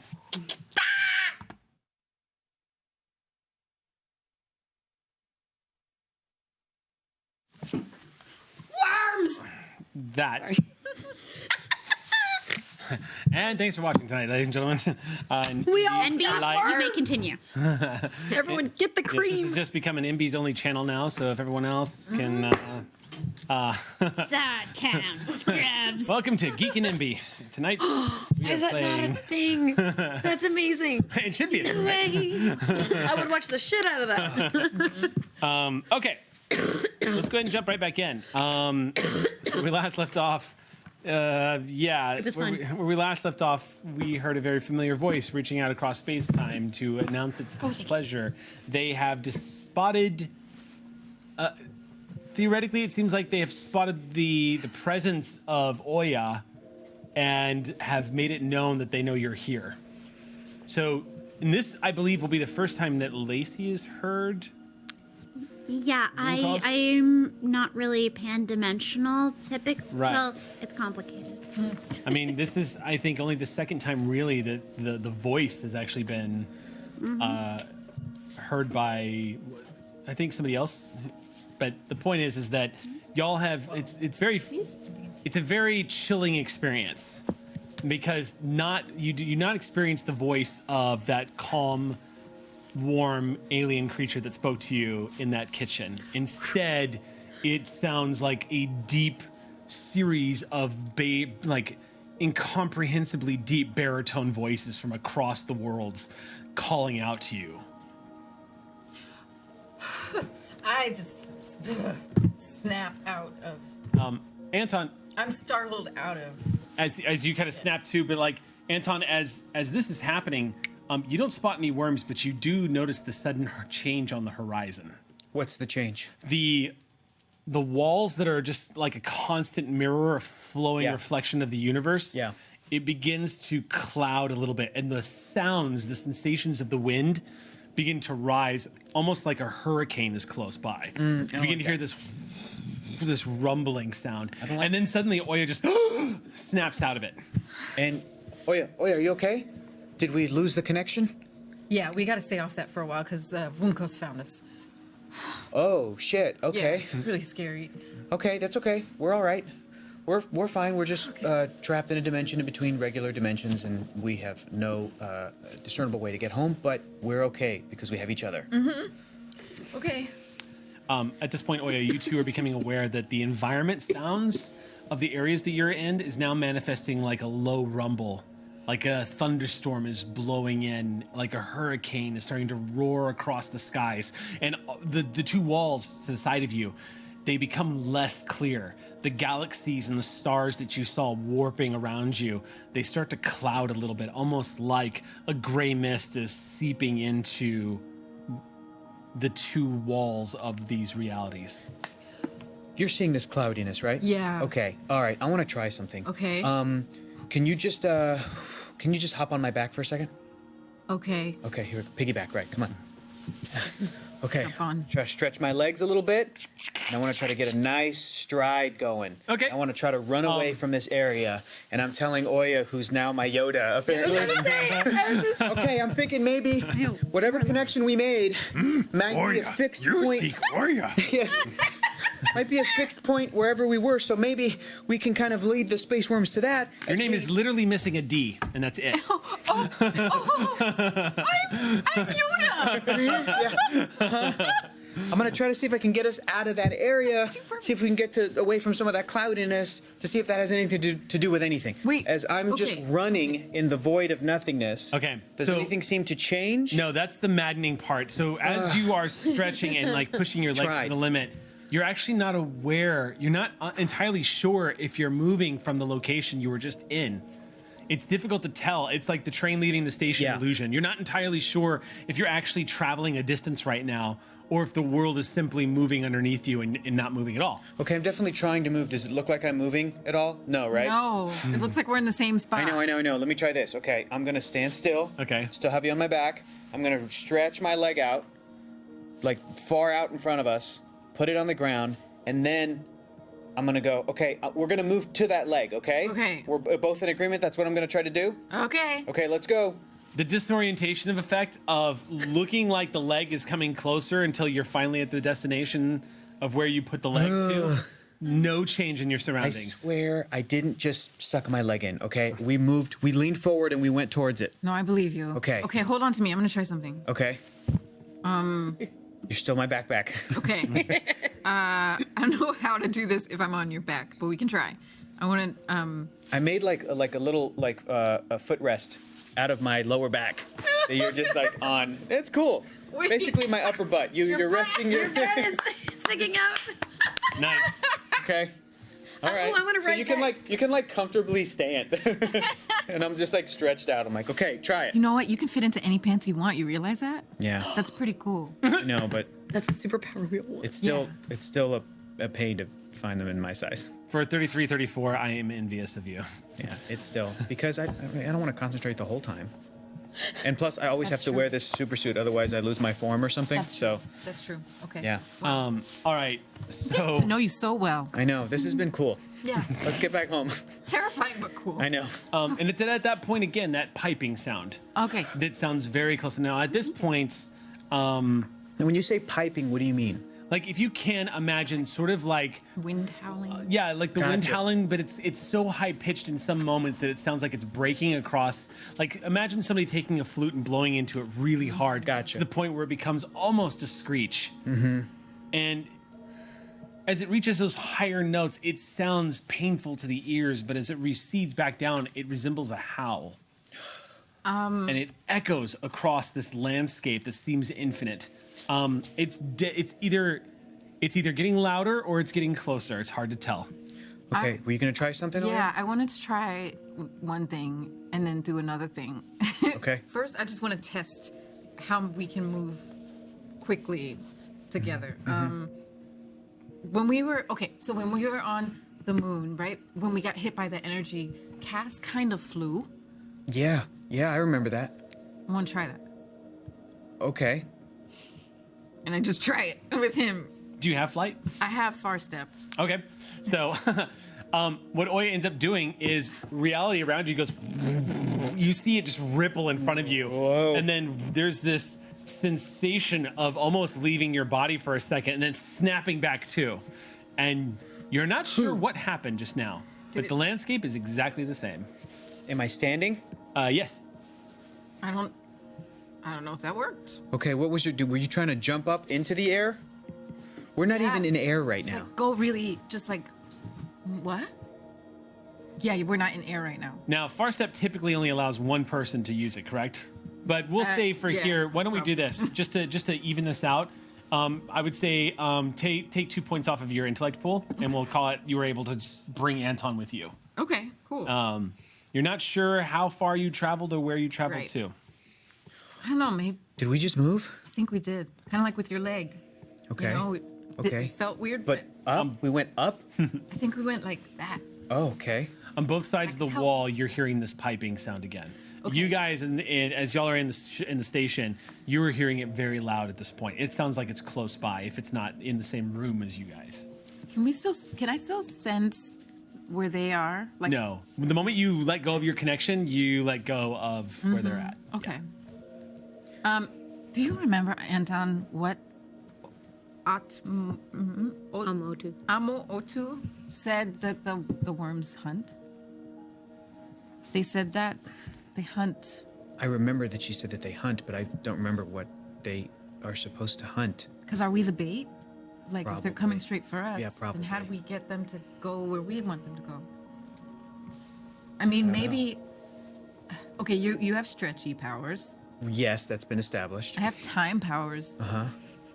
Maybe I could like Freeze one in place. blast them with time powers. Yeah, slow them down, freeze them. We can get on their back. You can be the harness. Yeah.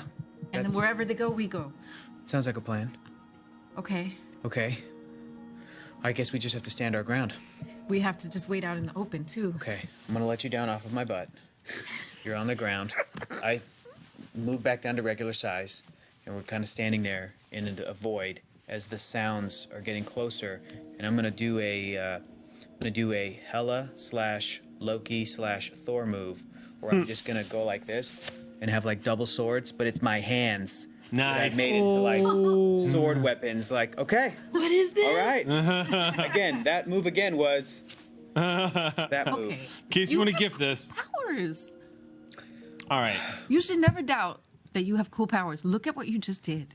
But still. It is pretty cool. I'm not gonna lie. When your abuela said that I'm at least better than Cobalt, that did make me feel good. That did make me feel good. Let's do this. Okay, so back in your reality. They've been eaten! Oh, where did they go? Hey, we don't know that. We can't. We don't not know that. Was it the worms talking? Can the worms talk? More data is required. I think what we should do right now is Roll initiative, because at that particular moment, there's a roaring sound, and unlike the delicate slicing and tearing of reality from Lacey activating her powers, suddenly the air right in front of you begins to swirl in a massive like whirlpool, and ripping through it comes Is this a the worm? horrific beast. It is roughly the size of a school bus. It is it is huge, to say the least. Is it 3? What's the initiative difficulty? So let me get to the description. So this monster that erupts through the walls of reality, it has 6 large spider-like eyes on the surface of this gray, leathery-like skin, and splitting open at the front, a second mouth begins to extrude that looks like a lamprey's mouth. Just a spiral of teeth on the inside that goes, and this thing goes. It's big enough that it fills up the entire interior of the hallway. It is large enough to swallow at least 3 of you in a bite. It is huge, to say the least. And as this thing kind of snakes out of the walls of reality, you hear Honey Baby screeching alert sounds as you see the targeting system immediately lock onto this thing. The initiative check is difficulty 8. Whoa! 6. I failed. You must be busting out of this thing like a whale. Yeah. What did you have to write? Hey, that's not how we do with What's whales my- that we are what's inside my of. Where's my We leave We'll make an politely. exception for worms. Okay. Yes. You said 8? Difficulty 8. I am fine though. So you need a 24 or better. It's definitely. I do not succeed. What you need Okay. right now. It's true. Speed defense. I know at least 2 of you have Yeah. speed defense. Yeah, I do. There it is. So 3. Yep, I'm good. Because I lowered it. Yeah, but it's 2. Oh, really? Yeah. Does because defense factor into initiative? No, it's the dex shift. I'm good. I'm good. But that one contains both. I made it. I hope everybody The knows dex it's shift total at affects 24. both initiative and speed defense. I got a 3. Are we letting you know? Nice knowing you, man. Yeah. All right. Yeah. Really nice. I am good. I got it down to a level 6 and I got an 18. 18. Oh, Okay. dang! Yeah. Yeah. I efforted it down to a 5, but that was pointless because I rolled a 3. Who's okay? So you failed. Oh no. Okay. Lacey Not mathematically fails. possible. Who's next? Trying. Okay, taking it down to a 5. With effort. Okay. You need a 15. Nope. Okay. How about you, Oya? Anton? So you took it down to Y'all no, roll What? too. Us too? Oh, but why? We're in the Oh same yeah. battle. We're not in this dimension. Oh, this isn't your dimension though. It's a transdimensional worm. I'm having a somewhere out there moment, except that we're in danger, but the danger connects us. Somewhere. Oh, we can't sing. I it. know. That's why I had to say that instead of singing it like I I wanted caught to. myself. Dude. Well, okay, so speed defense. Yep. So that's Oh, 1. I have that. What else? Time shenanigans? It takes it to 7. And then Anything you can else? use, you can It was a spend. noble Whatever your attempt. whatever could lower your speed defense. If you can roll an 18 or better. Acrobatics, movement. Yeah. Okay, I will spend. Time And not just from any one of these 3. Speed, right? And Yeah, Yeah, that you get makes it. sense. Yep. Yeah, I And think speed. just the speed. Yeah, so that's 1. So you said So it's- from 8 but to that 7. means So I they're don't. going to. That's Right. not. Instead Yeah. of 3. oh. Usually it takes 3. You're not gonna be able to unless you No. spend effort. You can't beat Wait. that. I can spend a bunch of effort. So wait, from I know. 7. Speed So at defense. 7, I didn't, but that's it's okay. 21. That's correct. So then if I spend a couple levels of effort, Yeah. and would this be in speed? Yes. Yeah. Speed defense. All right, I have an edge of 1 in speed. So then that's down to 6. If you spend that effort, yes.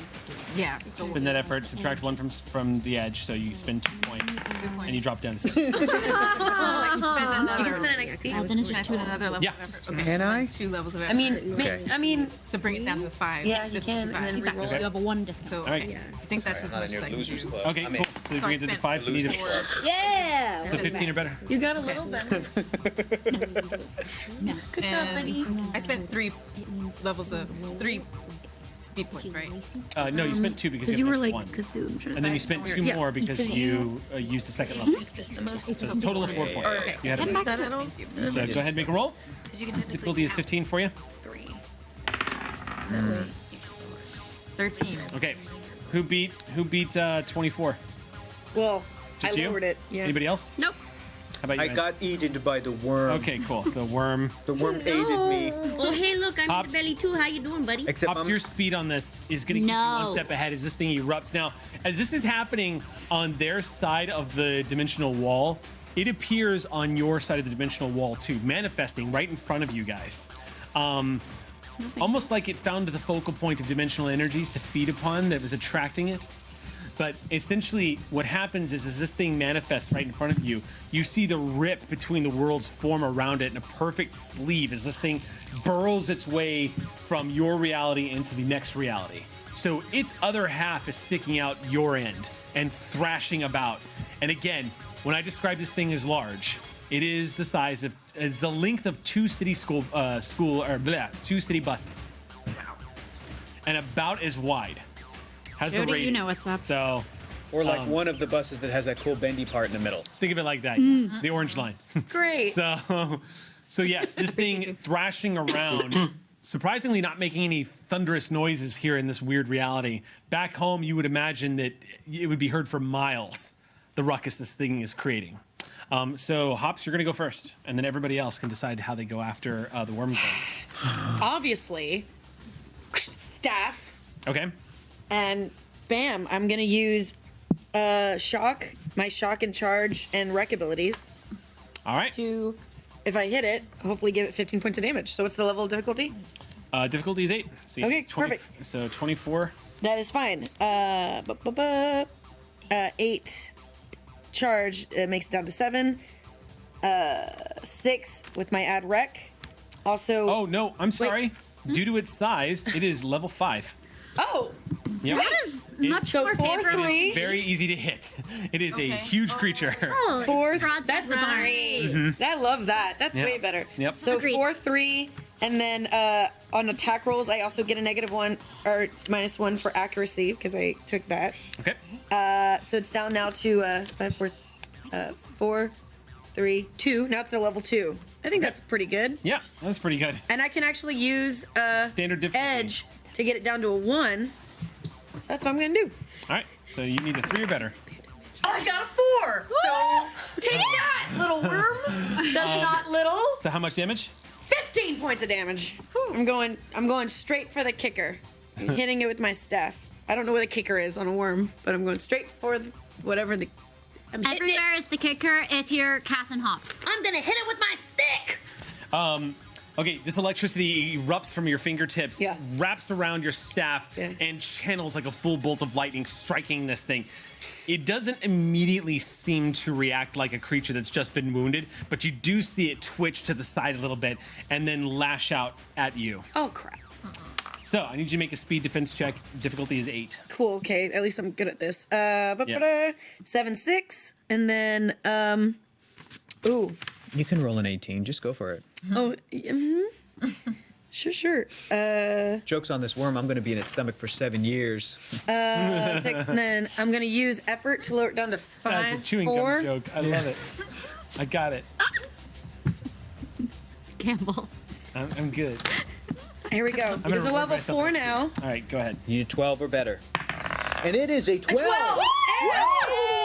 I'm going to use my tier 3 ability, which is seize opportunity. If I succeed on a speed defense to resist an attack, I can gain an action, and use immediately, and attack it again. Yes. And it's reduced by 1, so I don't have to roll. Yeah. So speed reduced by 1, so level 4 to hit it. And then, Which- but then yeah. my negative You 1 for automatically attack. drop With a four light levels. weapon and Basically, 3 it power goes shifts. all the way Yeah. down. How much all damage? my power shifts. 15. 15. You just put 30 damage into that space worm. Okay, Yeah. so now it reacts. Pass your turn. Thank you. This thing, as you it. easily leap aside as this thing lunges at you, these huge lamprey, this mucus that's like lining the walls of the musculature of this worm, splattering as it snaps these huge jaws closed right in front of you. You don't even want to know what would have happened if it had hit you. It has But as very it bad breath. The electricity that plays across it, you immediately see bubbling effects beginning to take place on its flesh as you once again electrocute it. On your side, you see the spasms of something that's being, the high voltage is passing through it. You can only imagine what's happening on the other side, but for a brief second, you see a glowing light inside of this thing, flashing the innards of this dimensional worm, and then dies out like it was like it swallowed a flashlight or something. Hops. I bet you that's hops. Okay, whoever wants to go next. The rest of the initiative runs to you guys. So who would like to go next? You wanna? Go ahead. I'm just gonna. Let's see. So I can see that it's coming through an opening, right? Yes. Imagine like a magic trick. On the other side, there's nothing. This thing is literally erupted from a space in the middle of the air, and there's crackling energy around its body. But you can't see through it. It's burrowed. Imagine something just burrowed out of a hole, and that's kind of the same effect. You mentioned that it was really big. Can I tell how heavy it is?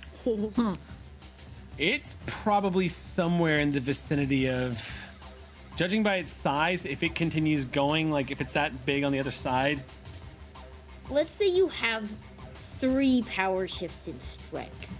Can you lift Can you about tear 3 this thing tons? the hell out of the hole that's between me and my friends? This thing probably weighs about 3 tons. That does not answer my question 100%. I would say I would go ahead and rule that a difficulty level 8 is appropriate to ask somebody to pull a 3-ton worm or push. Okay, well, Because that, or actually no, in this case, if you're gonna move it, Difficulty 20. are you trying to punch it? Are you just trying to attack, or do you want to grab it and lift it? I want to pull it out of the stupid hole. Oh, Okay. so momentum's working with you. So, in that case, to grab this worm and try to pull it out of the hole, I'm gonna give you a heroic difficulty because Okay. that is definitely in the realm I didn't say of this was like. a good idea. So I'm going to great set the idea. difficulty of something like that at 12. Oh, Jesus. What? It is a 3-ton worm that is currently stuck between a dimensional portal and has no intention of moving from where it is located. I don't think I've ever even done one of those. No, this is the highest target number I've ever thrown at you guys. Yeah. Let's see what happens. It's the largest worm you've ever thrown at us. Is this a strength This is test? beyond impossible. What's up? As a hint to add Yeah. an asset. Yeah. Since we said Yeah. we might ride the space Now we worm, know. Mm-hmm. if she knows that, can that be an asset? No, you wouldn't. So the thing is now that you've seen how this thing is manifesting, you would not be able to ride it. We could like latch onto it. But Well, I think so what about- imagine a bullet passing through the barrel. Yeah. You would not be able to ride that going bullet. that fast? It is. What's that? Oh, it's just very tight. That's what I'm saying. It is literally ripped itself through, burrowed through the walls. Would it be considered an asset that Cass has the knowledge that her friends are on the other We side? want to get No. through behind. Okay. No, that would not Good. be an Good try. I But you think know of the what same is an asset? I can enable others That is an asset. on a physical task.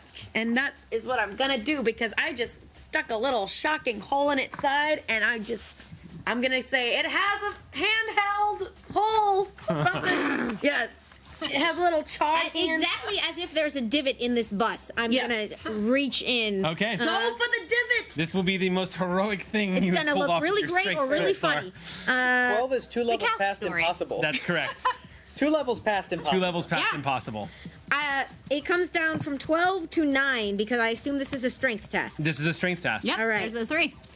One from me to One from you down to 8. Oh, so you just need to roll a For another 24. cast set. Okay. And Any other enables? What do I have? I don't. Is there any way we can help from this side? That's what I'm trying to think. Okay. My maximum levels of effort is 4, which would normally be 3, 4, 5, 6, 7, 8, 9 points, but I have an edge of 4, so it will cost me 5 points to do 4 levels of effort. You're 4, man. This is about to be amazing. You're 4. I'm getting out my Takes tablet. it down to a Video difficulty 4, which is still kind of a toss-up. But damn it, this thing You is have in a between me and 50-50 my chance friends. of succeeding on something that should not be possible. Difficulty is 4 now? Yeah. Difficulty is 4. You did 12? Over better. I want to get up for this.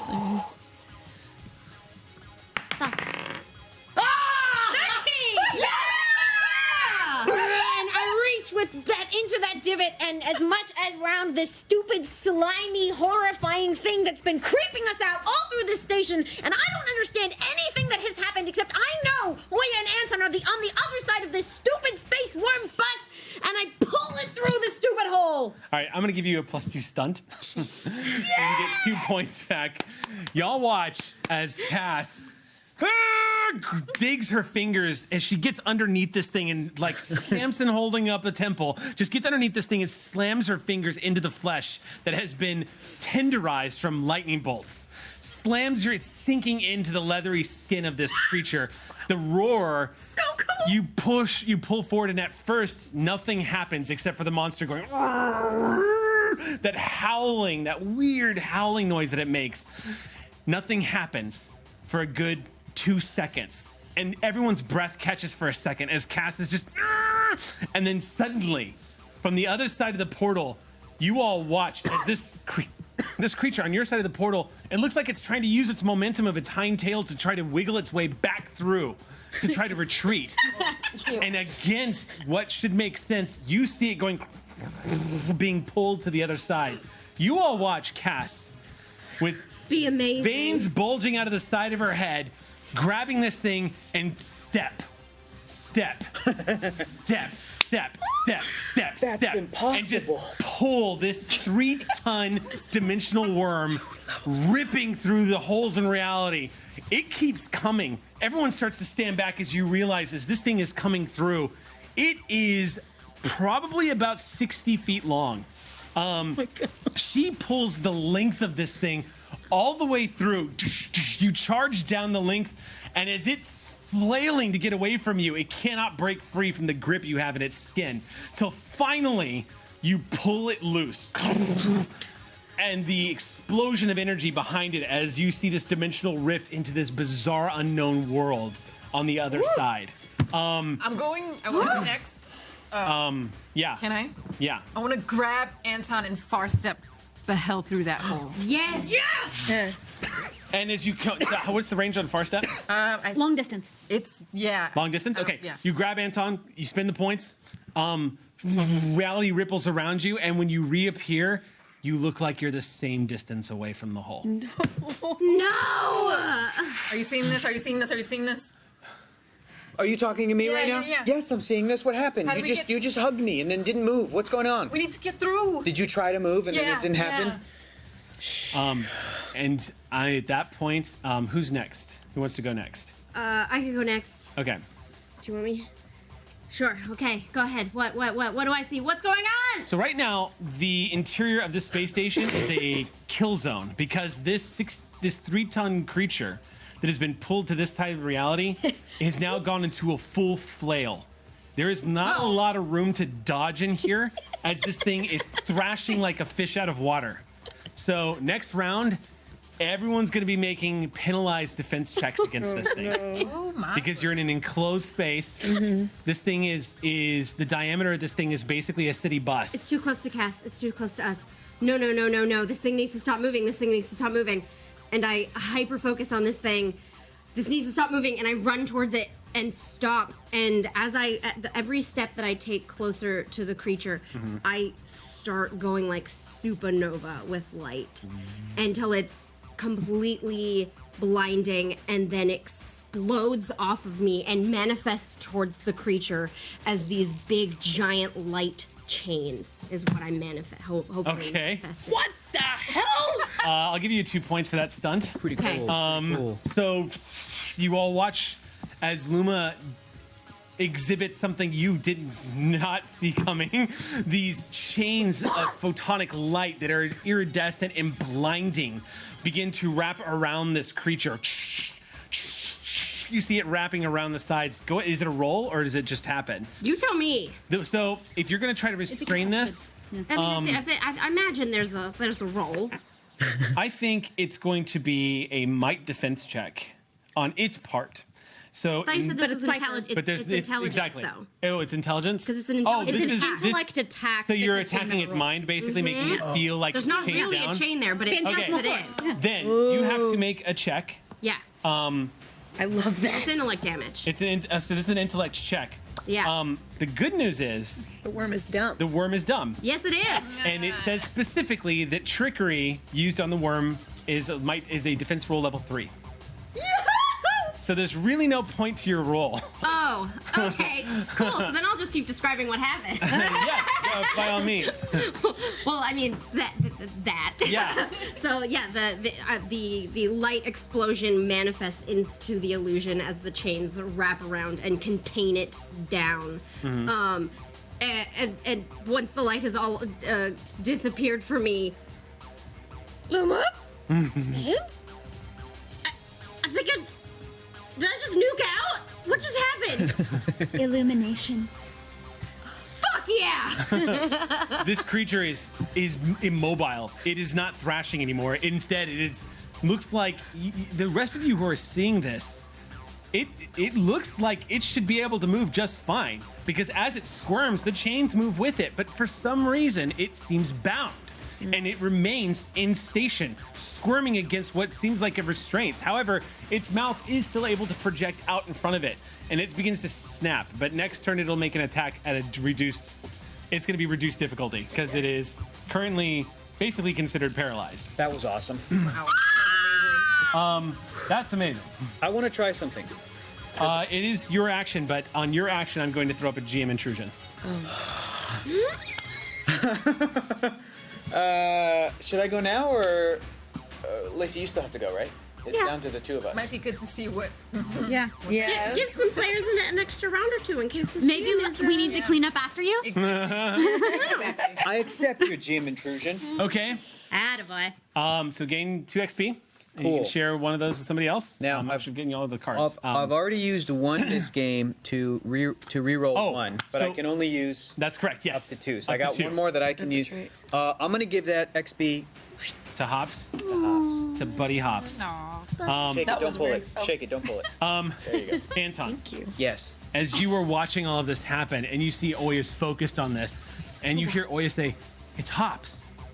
And suddenly Oya feels like she's far away. even though she's standing right in front of you, you don't feel a distance pull away, but you hear it like an echoing effect. And there's a dizzying sensation that washes over you.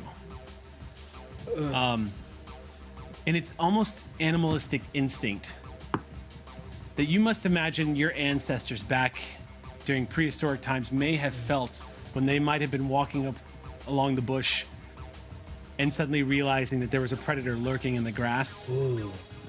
And as Am I time walking right now? Am I tapping into my ancestral? No, you're not Okay, time walking. all right. But you feel the hairs begin to stand up on the back of your neck. And as you turn and look behind you, there's a being. No. No. Are you? A being that looks shadowy in its form, humanoid, maybe 20 feet tall, and very, very lanky looking. Imagine if Doug Jones was 20 feet tall. Has sort of not that Slender Man look, but it does have the long fingers and a conical, like, it goes up, the neck area seems to sort of form into a conical, like, top to the point where it domes off, and a pair of sickly green glowing eyes that crackle with a very familiar yellow radiance. And I say, almost to myself, but aloud, Vunkos. You are staring at a physical manifestation of a cosmic horror.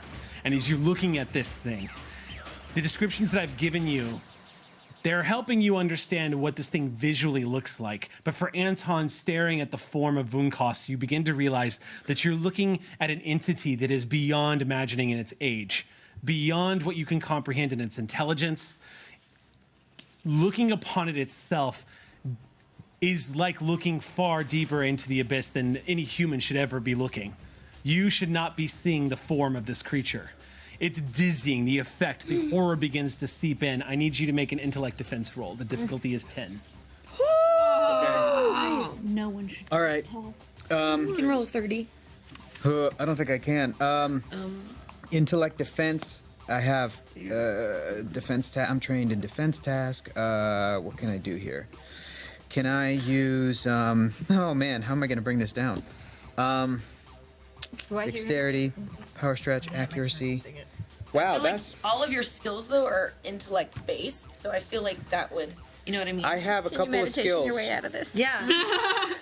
Can I use meditation to lower the difficulty of this? My lifelong hobby. Player intrusion. Marshmallow. My lifelong training. So player intrusion will allow you to make one thing true if you spend the XP. If I spend the XP and do it? But before you burn that XP to do that, Yeah. So I don't know how else I can lower this. other I than just could burning a bunch of actually intellect. see the argument that meditation might help you keep a grip here. Now look, You know your mind. I'd like to kind of, peek behind the curtain for a second. I'd like to think of Anton Andazola, with his specific background, kind of being pretty open-minded about stuff, generally speaking, to maybe be a little bit more equipped to handle all of this than like a regular Joe Schmo, and so on. So, yeah, even all the concepts that we have confronted over our 2, now 3 seasons, like we've all handled it to varying degrees, but I'd like to think that Anton could handle it just a little bit more than just like regular folks that haven't been doing yoga their whole lives. Yeah. I would. I would. It helps with cosmic horror. I mean, yeah. in a way. I tell you what. I honestly believe that. I mean, especially from my readings of the mythos, if you're somebody who is practiced at knowing your own mind, I would allow this to be an asset. Yes. Yeah. Cool, now I'm And this down has to been part of 9 Anton's narrative difficulty. this whole time. So yeah, I got to burn a bunch of intellect stuff. What can I? Does That's what I defense got. tasks help with this? Yeah, just like Defense general tax, defense. yeah. Intellect defense Yeah. task. So Anything that would help your intellect defense. I would say that would lower Well, this it is to an in 8. might, so that's a might defense, I guess, because that's Yeah. in the might section. This is my intellect section. You just wrote defense tasks. I know Yeah. I did. I don't know what I that. think, yeah. but- Oh, all you of do your have stuff is- dexterity shift that helps with your speed defense. Unfortunately, intelligence is the power shift that helps with intellect defense. I don't have that. So all right. But all of your skills are in intellect. So I feel like, Yeah. he has like a skill, like philosophy could lower. Look, I'm trying to help, okay? Honey. Because this is very like a philosophical Friend, I think you're kind being. of boned. I I feel like that would lower it because like he's studied. What can I, Bonnie, help me with this. Help me with Okay. this. What can I do here to get it Okay. possibly to the 6? You're gonna spend a lot. Yeah, so- I need to lower it 3 levels at least. Yeah. So what do I do? So but you have the edge here. Yeah. So it would just cost 1 each time. Each time? Okay. All right, that's not too shabby. Or just the Right? one, No? the one time. The one time. Twice? It's Once? Yeah, you Twice? get a discount of 2 on whatever the total spend you're about to make is. Yep. Okay. There it is. Now, you can probably do 4 levels of effort, Yeah. which should cost 3, 4, 5, 6, 7, 8, 9. I'm You gonna have should to be do that math four every time. right here anyway. So Okay. 4 levels okay. of effort. Okay. Give me both. Yeah. Okay. 9 minus 2. If you spend 7 points of intellect, you can reduce this 4 more levels with effort. Yeah. Done. 1, 2, 3, 4, and I'm at a 5. Difficulty 5. All right. 15 or better. Here All we right, go. Leo. Come here, friendo. Please come home Bonkos. with lots of sanity. Oh no! Is that a natural 1? Oh, wow. Yeah, it was a natural Oh, one. crack. We're so boned. It was so nice. Can I re-roll that? Yeah, you can Yes. technically. Yeah. Spend that 1 XP. It's your last I reroll. will. A nat 1? Mm-hmm. Yeah, if you're willing to burn Here, XP, maybe. I'll allow a Here, roll reroll. this one. This one's been pretty good. I mean, I just don't. I have faith in my. Man. Do you? Here we go. 15? No problem. 19. So I'm going to go ahead and tell you what was going to happen. Please do. I was going to implement the optional rule Shock, which is located in the Cypher System book in the Cosmic Horror section. For 1 round, you would have lost complete control of your character. I would have taken control of Anton. No, thank you. Oh, no. But because I rolled a 19, I also get a minor effect. You get a minor effect. Which is, here's a minor effect suggestion. Immediately regain 2 points to any pool.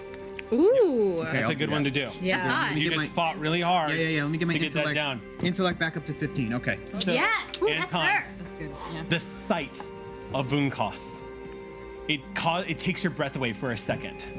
The immensity, the sheer power of this being, it feels like it saps away all hope. First, when you knew this thing is Fletcher, you were ready to take this guy down. When this was the concept of a aged businessman or an alien that had possessed a businessman, y'all were gonna take the fight to him. But this is something completely different. This is not a him Fletcher. This is the being known as Vunkos in its full form. And you see them manifested in all of their horrific ancient glory, and you almost slip into the edge of hysteria upon the sight of it. Hopelessness comes swirling around you, and the sounds of this worm crashing begin to become muted to the idea you have no chance.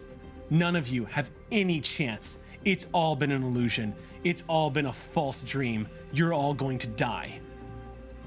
And you manage to pull yourself back from that through sheer tenacity and a voice inside you. It's almost like you can hear the echoings of Cass's voice saying, "Fuck you." And you manage to find that foothold, and your voice comes back to you. Oya's still talking and has no idea what you're looking at. And then you all hear, all of you, through the portal, in raw form, a voice say, "Anton, at last, feeble creatures, I am the vanguard of your end." It rumbles through the station. Oya, you turn. That defiance, that feeling of defiance you once felt when you heard the voice, you too, upon sight of it. This thing is beyond anything. I wouldn't do that to you this round. I'm gonna say next round. If you continue to stare at Vunkos. But the sight of this thing, its voice sends chills through everybody, and the sight of it, Oya, it begins to sap away your hope as well, just like Anton. Y'all can hear the roaring of dimensional wind on the other side of that portal. You still get your action because you succeeded on that defense roll. What would you like to do? I don't know, man. It all seems pretty bleak. I want to. Amy has a suggestion. Oh. Please come home. Okay. All right. I'm staring at Wunkos. And I can hear Oya near me but far away at the same time. The distance. Yes. You guys have had trouble traveling. You are both aware somehow that Vunkos, they are traveling that distance. They are closing that distance, manifesting the will to become closer to you. You don't know how much longer until they arrive. And then behind me is this wormhole, literal wormhole. Yes, it's a tear in the fabric, and it is, by the way, begun to start slowly closing. And Oya and I can see through it and see the station. Yes. On the moon, where our friends are, and they're fighting a massive worm that Cass made to thrash around. That's correct. Okay. I'm gonna try to peel my human feeble gaze from this cosmic horror and turn around and yell at Oya. Oya! Go! We have to go! And I'm gonna try and stretch towards her.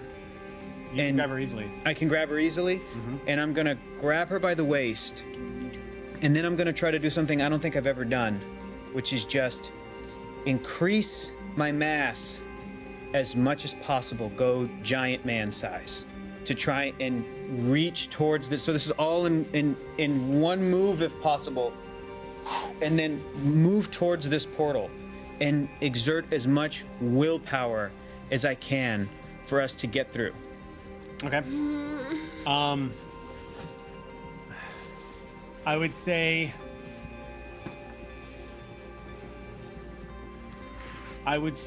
spend. You're gonna spend intellect for this for sure. Okay. You should also spend some might. Yeah. I'm gonna say 3 might, and then I would say spend 3 intellect. You got it. So it's a big chunk of cost from 2 pools. Yeah, no problem. Okay. I'm super strong and super smart. So Anton's arms are suddenly wrapped around you, and it shakes you out of like seeing this thing in the distance, closing across distance. You begin to realize that space here is a concept, and this creature is able to close that distance by sheer will. Y'all have been running like you're on a treadmill. Y'all have been trying. It's like one of those terrible nightmares where you need to get through a door, but for some reason you're not moving, or it feels like you're moving through mud and you can't quite get there. Is this the thing where, Eric, where like Vunkos is like Galactus or a celestial that's so big, like thousands of miles tall and so far away, but moving toward? Is that kind of thing happening? It's definitely giving you the impression that Vunkos's manifestation here is on a scale that is quite incomprehensible. You don't know if you are looking at something Galactus scale in the distance, because it's conceptual the way it's manifested. Yep. It's entirely possible by the time that Vunkos has arrived that you would be looking at something immeasurably, just impossible to comprehend. Cool. Possibly Galactus scale. I'm gonna puke. Great. So you spend those points. Suddenly, Anton expands his body and begins to bulk up. And using that, you basically, like a tube, just channel that to pushing the front part of your body forward, and Anton's size increases dramatically. It's more than just stretching. Anton is duplicating the molecules of his body to increase his mass.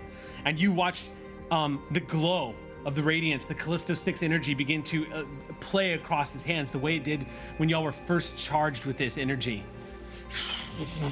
And you watch the portal start getting closer and closer as it's beginning to slowly close. And I'm gonna make a ruling here. Since you are closing a distance and you're increasing your size, I'll allow you to get to the portal. But you're not going to be able to go through it this round. You'll get to about where it's at, or you have the option of throwing Oya through. Don't you dare. Oh my god. Oh my god. Those are your options for this round. Read Cass's message again. Do it. come the fuck Please come home. home. It says that. All right. Well, The fucks are implied. okay. Always. Subtext.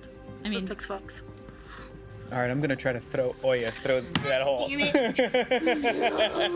Why would you give him that option? how dare you? I give the players all the options. Okay, because 50% still like a failing, but it's better than 0%. It's true. You don't have an accurate idea if Fletcher, or I should say Vunkost, is going to be within range next round or not. It's entirely possible that next round you'll have a full action to get through, but Vunkost is going to join the initiative next round.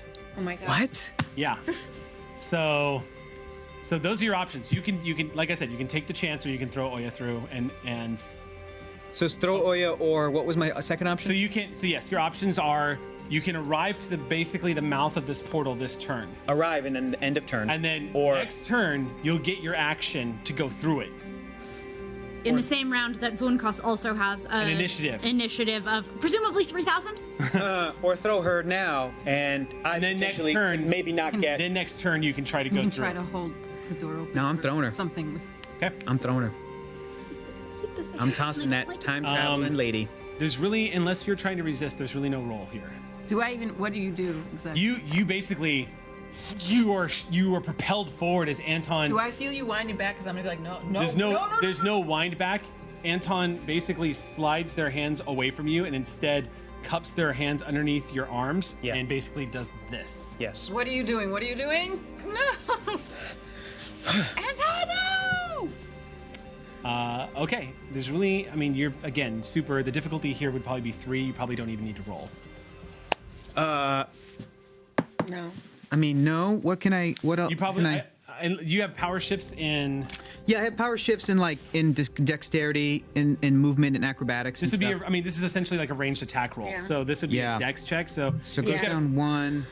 Yeeting Oya is a Yeah. dex check. I'm This gonna- is not the yeet we want. at Anton's current size, yes. I'm at a difficulty 1, which means I need a 3 or better. Yeah. 5. 5. 5. Cool.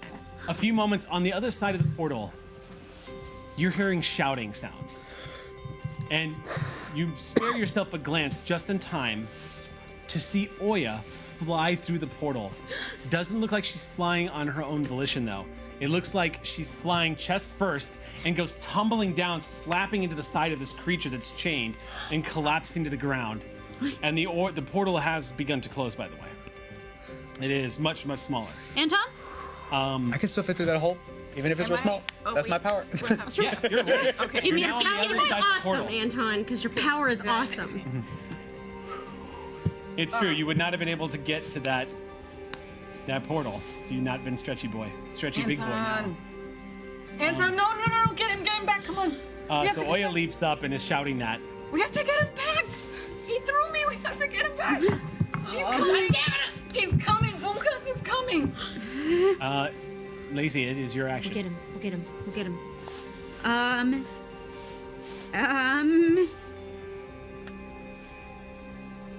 I look to Moonlight. Can I help her help keep this portal open? Moonlight has become a white sheet in color.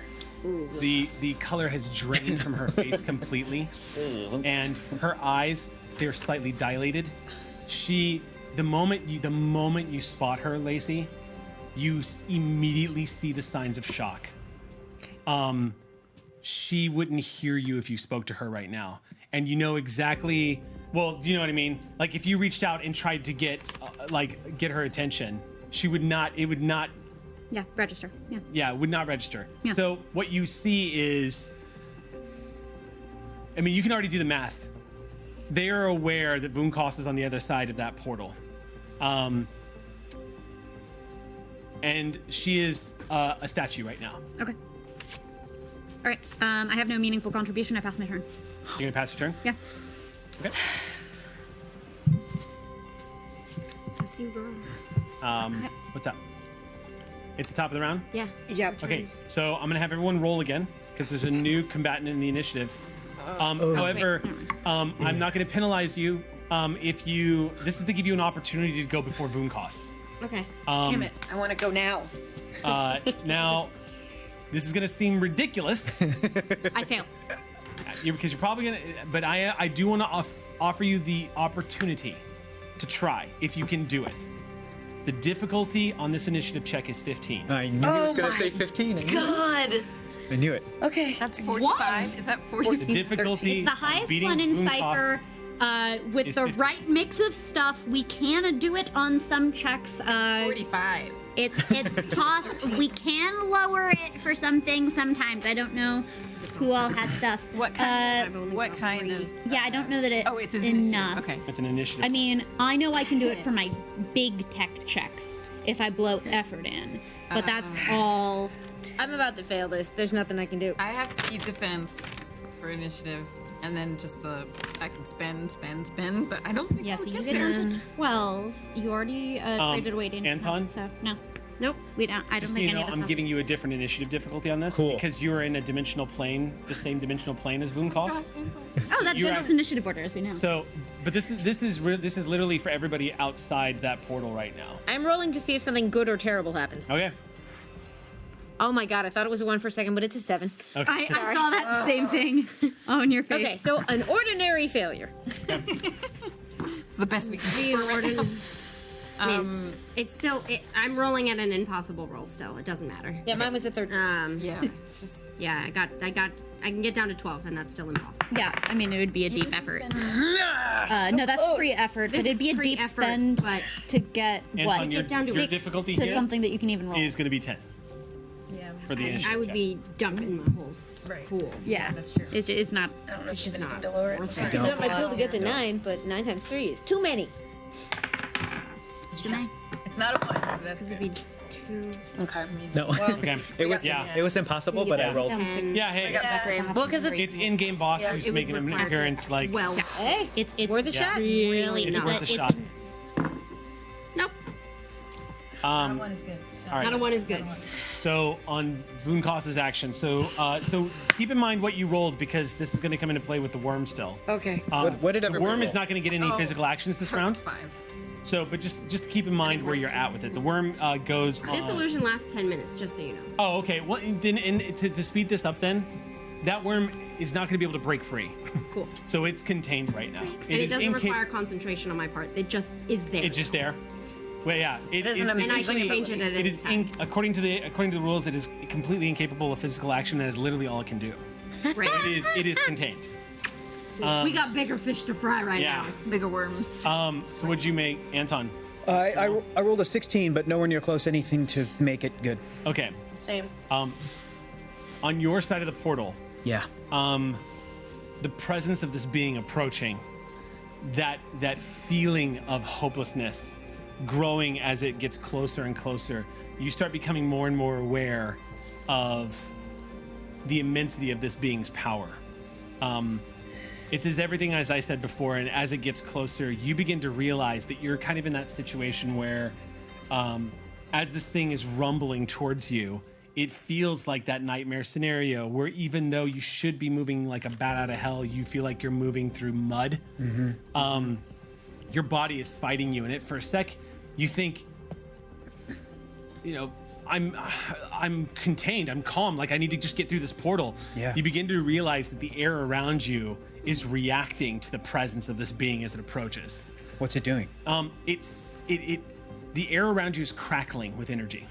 You become aware that Vunkoss itself, they are probably the ones causing this, but they are riding up upon you. And as you begin to become aware as well that the distance, the concept of Vunkoss as it appears is getting terrifyingly large as it approaches.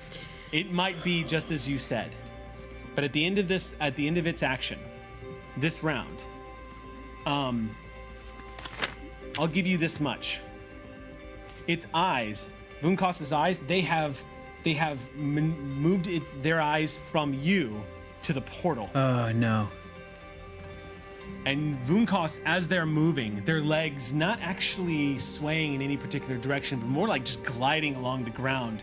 Vunkoss's hands rise like this, and you see that portal that was closing start going and begin to open. No. As it begins to speed towards you, begin to realize that it's basically they are just going to run you down. They're heading straight for that portal. Well, that's not good. That's not what I wanted. So at this action, the end of Vunkost's action, they're going to be up in your face. Their next action is going to be either to attack you or to make a rush for the portal. But you just... And the ambient roar of that hurricane wind around you is deafening at this point. Okay. So I need you to make a intellect defense roll. Okay. What's the difficulty? Because you've saved the first time, I'm going to reduce the difficulty down to 7. Sweet.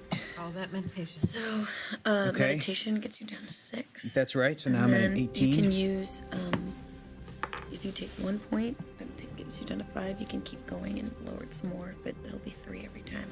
2 more every time. Yeah. Oh, Okay. 2 more. Yeah. Okay. What's the lowest I can get So to? right now What do you're I- at 5. Yeah. No, I was here. You were here, and then you use 1 point of intellect to Okay. go 5 Okay. because of your Okay. edge. Okay. And then now you can spend 2. You could do that 3 more you can times do for 3 2 more points times each. For 2 points. Yeah, let's do that. So we're gonna go here. So, So where you am get I down at to now? level 2. Yeah. I'm at a difficulty 2 for this intellect defense. Okay. It means I have to roll a 6 or better. Yeah, get the Star Trek one. They're been good. Come on. 6. Okay. You managed to retain control of your panic. As the creature, this being, grows closer and closer to you. All of you on the other side of the portal are now becoming aware. This sixth sense, this animalistic instinct kicking in that something that should not be is close by. It's a icy feeling that creeps up your spine, and you can feel the presence of Vunkost near. You don't know how, but you know they are near. That is going to be that round. The next up is going to be who? I think it was you, Hops. 16. Yeah.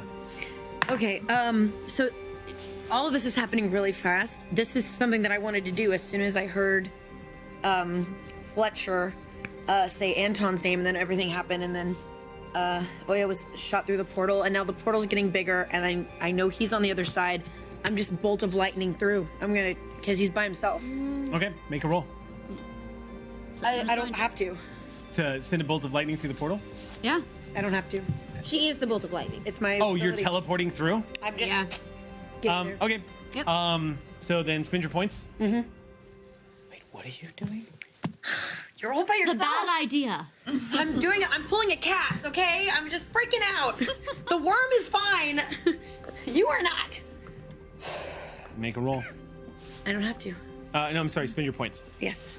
And then when you appear on the other side, I need you to make an intellect defense roll. Oh shit. Contemplate the cosmic horror. Okay. A Okay. true cast. Yes. Okay. Yes. What, Just do things. what's the difficulty? 10. Fuck. Okay. Wormholes don't work transdimensionally. It happens in a blink. Hops Can I just- use Anton as an asset? What's that? Can I use Anton as an asset? Yes. Marshmallow. Okay. Oh God, my feelings. Oh. Yes, I'll let you use Okay. that. Hang on, Sam. Hang on. Oh, I just took him intellect damage IRL. Okay. Okay. I can get it down to a level 5. Okay, make a roll. I can also re-roll that with my XP. Is it the last re-roll of your game? Awesome. 10. Hops. I didn't think this through. You're a woman that's seen some shit. This doesn't have words or names that describe it. When you see them in their form as they approach, it is gazing into the depths of infinite malice. A manifestation of something you should not be a witness to. Humans should never make eye contact with what you were looking at right now. And as you arrive, you glance from Anton immediately to see what it is, this encroaching night that's rushing towards you. It almost looks like a swift sunset. Glancing in its direction, the eyes are the first thing you see. The sighs, the roar of the hurricane-like winds around you, which you're almost certain isn't in fact wind at all, but thousands and thousands of screams from beings that have died at the hands of Vunkas over millennia, echoing through its body, as if it itself was a manifestation of the concept of death. And you crumble. The moment Hops appears, she looks at you and grabs your arm and sees Vunkas and emits a voice-cracking scream and collapses to the ground and puts their hands on their face and erupts into tears. Incapable of comprehending what they looked at, Hops looks like they lose control. It is Nightmare brought to life, and they go fetal at your feet, completely incapacitated from the shock of it. And that is where we leave Hops for this round. Do I go next? Did I go already? Worm goes next. Worm doesn't get to go. Nope. Now it's your turn. Y'all get to decide who Oh, wait, he goes rolled a next. 16 though. Oh, you did roll a just 16. did it until like, yeah. That's right. Yes, you did. You do get to go next. That's right. It's your initiative. Marshmallow me out. That's the plan, Marshmallow baby. yourself out. Here we go. All of the people. The portal is getting bigger because of Vunkas. It's being, yes. Vunkas is willing it to get open. Vunkas is trying to tear it open. Vunkas is heading towards that portal.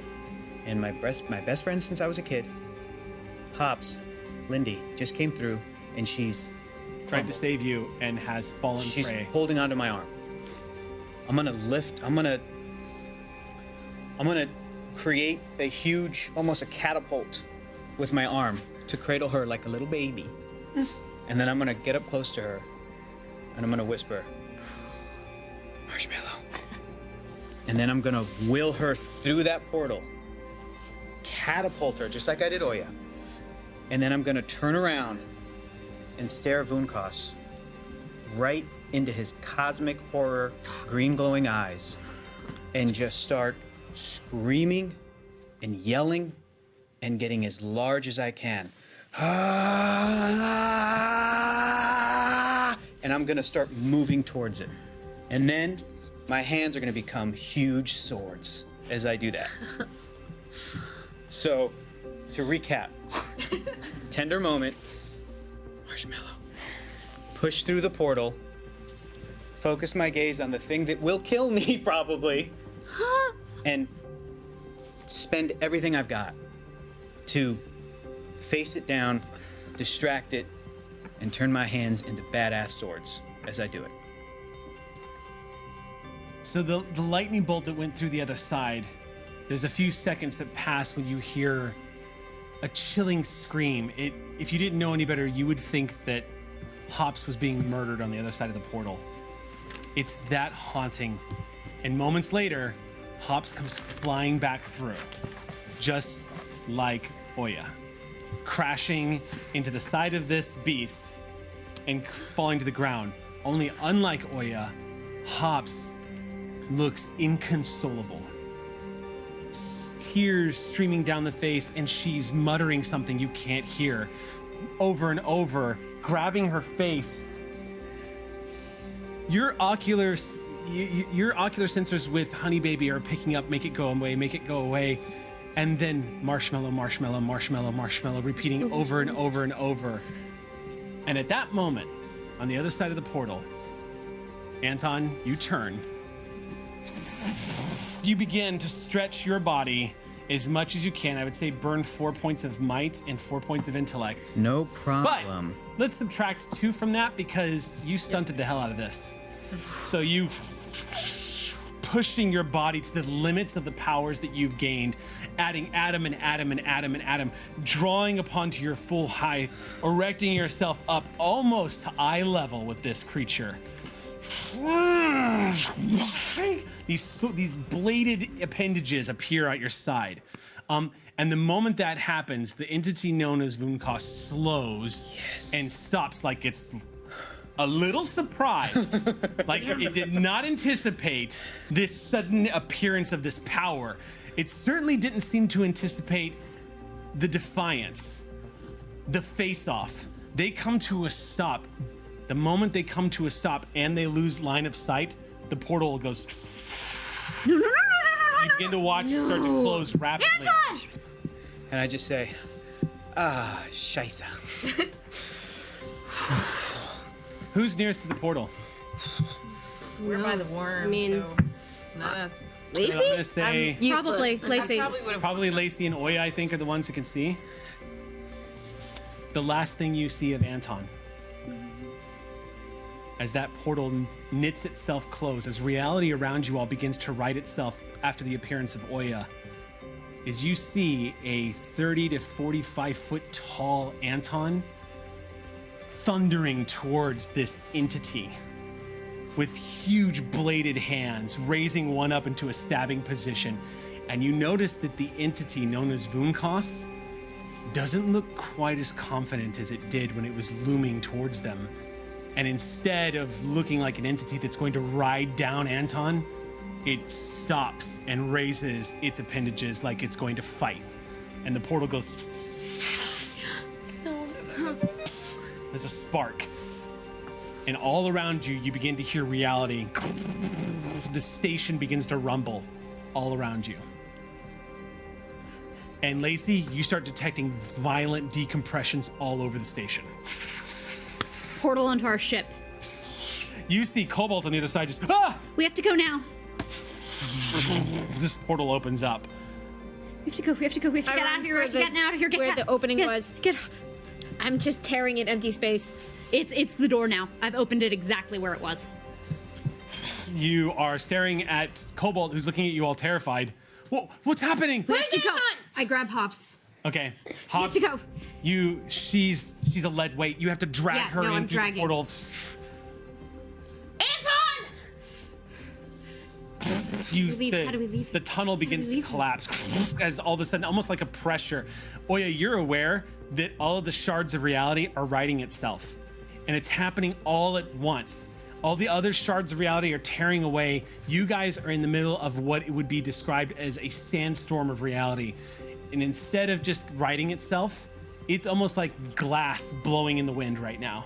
If you don't leave, this place is going to shred itself to pieces as it's correcting, as time is reasserting itself. In just like a sad rage, just from shock to complete opposite sad rage, I just put up a resonance field. Okay? And He's I just saving stand and us. stare at the place where Cass is pawing at. What do we do? We get to safety so we can help him later. Yeah. Let's go. Cass, help me with Hops. You need to focus. I can't the drag cups. her. Okay. Like a feather. But Hops is trembling. That's kind of having a focusing effect. Okay. Moonlight, okay. by the way, has not moved. She's still standing there. I'll hold the door open and bring her while everyone else is getting through. You start pulling her, and she just. I need to go now. She doesn't look like she's registering what you're saying, but she follows. It's almost like a catatonic state, and she follows you through into the portal. And everyone enters the shuttle. Before the thing closes, I want to stare at the point where the portal closed. I'm spending 1 XP, and before it shuts, I just whisper, "Please, someone help him." And I'm invoking Karma to add a stranger to aid him. Okay. I don't know who it is. And the portal closes in front of you. You're perfect.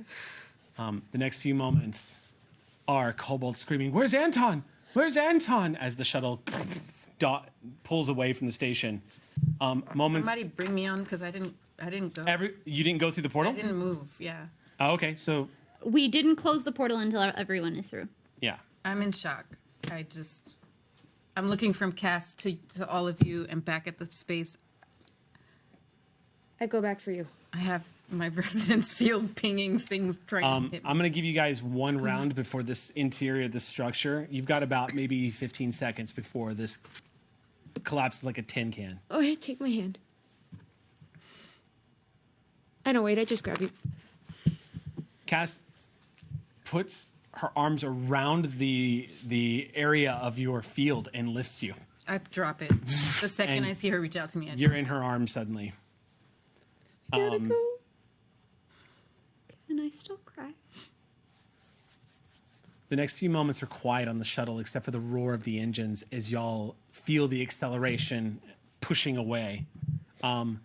Space around you looks like shards of mirrored glass, but they're beginning to form. Those stars are becoming less warped. They're kind of falling back into line, looking like normal pinholes in the curtain of night, as they say, until finally you hear this popping sound of massive decompression, and behind the shuttle in the distance, the entire moon base literally just... And for the next few moments, Oya, you become aware of leaving the aura of this fracture in space-time. And finally, Lacey, there's only one channel now back to Blue Dolphin Base as opposed to all the fractured channels. And it's static. And that's where we have to leave tonight's game. Impostor Abuela said it. She said it. Only Oya was coming back. She said it. Y'all should have kept taking notes from last week. How dare you? How all the way dare you? I didn't like this one. Hector, I think you have an announcement. I do. What a great ending that was. What a great bumper of an ending that was. That was quite the end game, Eric. That was really Hey, you actually did most of that, though. That was awesome. Yeah, you're gonna get help. You're gonna get help. I sent I help. am. My announcement to you lovely people is that for the remainder of Callisto 6 Season 3, that I'm going to be taking a step back, and this was my last episode as a full-time cast member for Season 3 for the foreseeable future.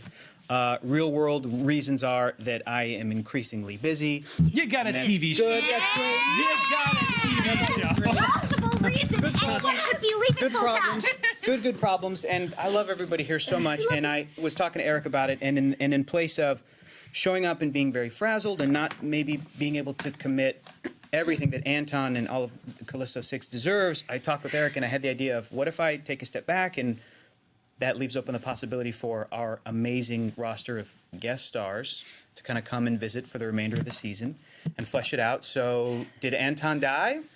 No. Did he pull a Black Widow, or is he in another dimension? I don't know. But Wherever he is, he has a friend. yes. Yes. But there is absolutely very much likely the possibility that I will come back in the foreseeable future in like a guest capacity, which is again what I talked with Eric about. Unless he decides to just kill me. Nobody said anything about being trapped with a dimension with a horrifying identity. I don't know. But I also just want to say real Kicking quick its ass. that I am so incredibly excited about the remainder of this season because of everything that was going on. Eric sort of let me peek behind the curtain a little bit, and I'm excited. It's really, really great. Oh, shit. You guys are in for some treats. So, also, the last thing I want to say is thank you to the fans, to everybody out there, sincerely, wholeheartedly. You guys covered it at the beginning of our episode back for this season. So, us that were here, Lisa, you didn't get to thank the fans on camera yet, but the reason we even came back for season 3 was because of the fans, and Eric talked about the space in between the seasons was so amazing, and to see all of the feedback and stuff. So I wanted to thank you personally from the bottom of my heart for making this. This was already just like a dream thing to be able to come and play with all my friends and everybody that I love. But on top of that, all of the fans are so amazing and so cool. So thank you for everything. Keep rooting for Anton. And hopefully we'll see you sooner than later, but enjoy the rest of season 3. So Captain leaving deck. yeah, I have to say because we have to sign off here pretty fast Yeah. because we're up against the wall here. But before we do, I just want to say I know this isn't goodbye, but you brought us Rafael Martinez. Captain. You brought us Anton. Yeah. gaming with you, Hector, has been a privilege. And I cannot thank you enough for telling stories with us, because they would not have been the incredible stories that they have been without you. There absolutely would not have been a group if we did not have the heart that is Hector Navarro in our group. Thank you so much for playing at our table. Thank you. It was my pleasure. Captain, my captain. It was my pleasure. Don't do that. They don't have the cameras for that. Don't do that. Where's the hub cam? So with that, signing off a little bit late here tonight, but thank you so much for watching us. Lots that come this season. This may not be the last time we see Anton. We'll see what happens. We decided. So we will see you guys this time next week. Stay tuned for Vampires coming up next. We love you all so much, Super Punks. Thank you for joining us tonight. Stay whimsical.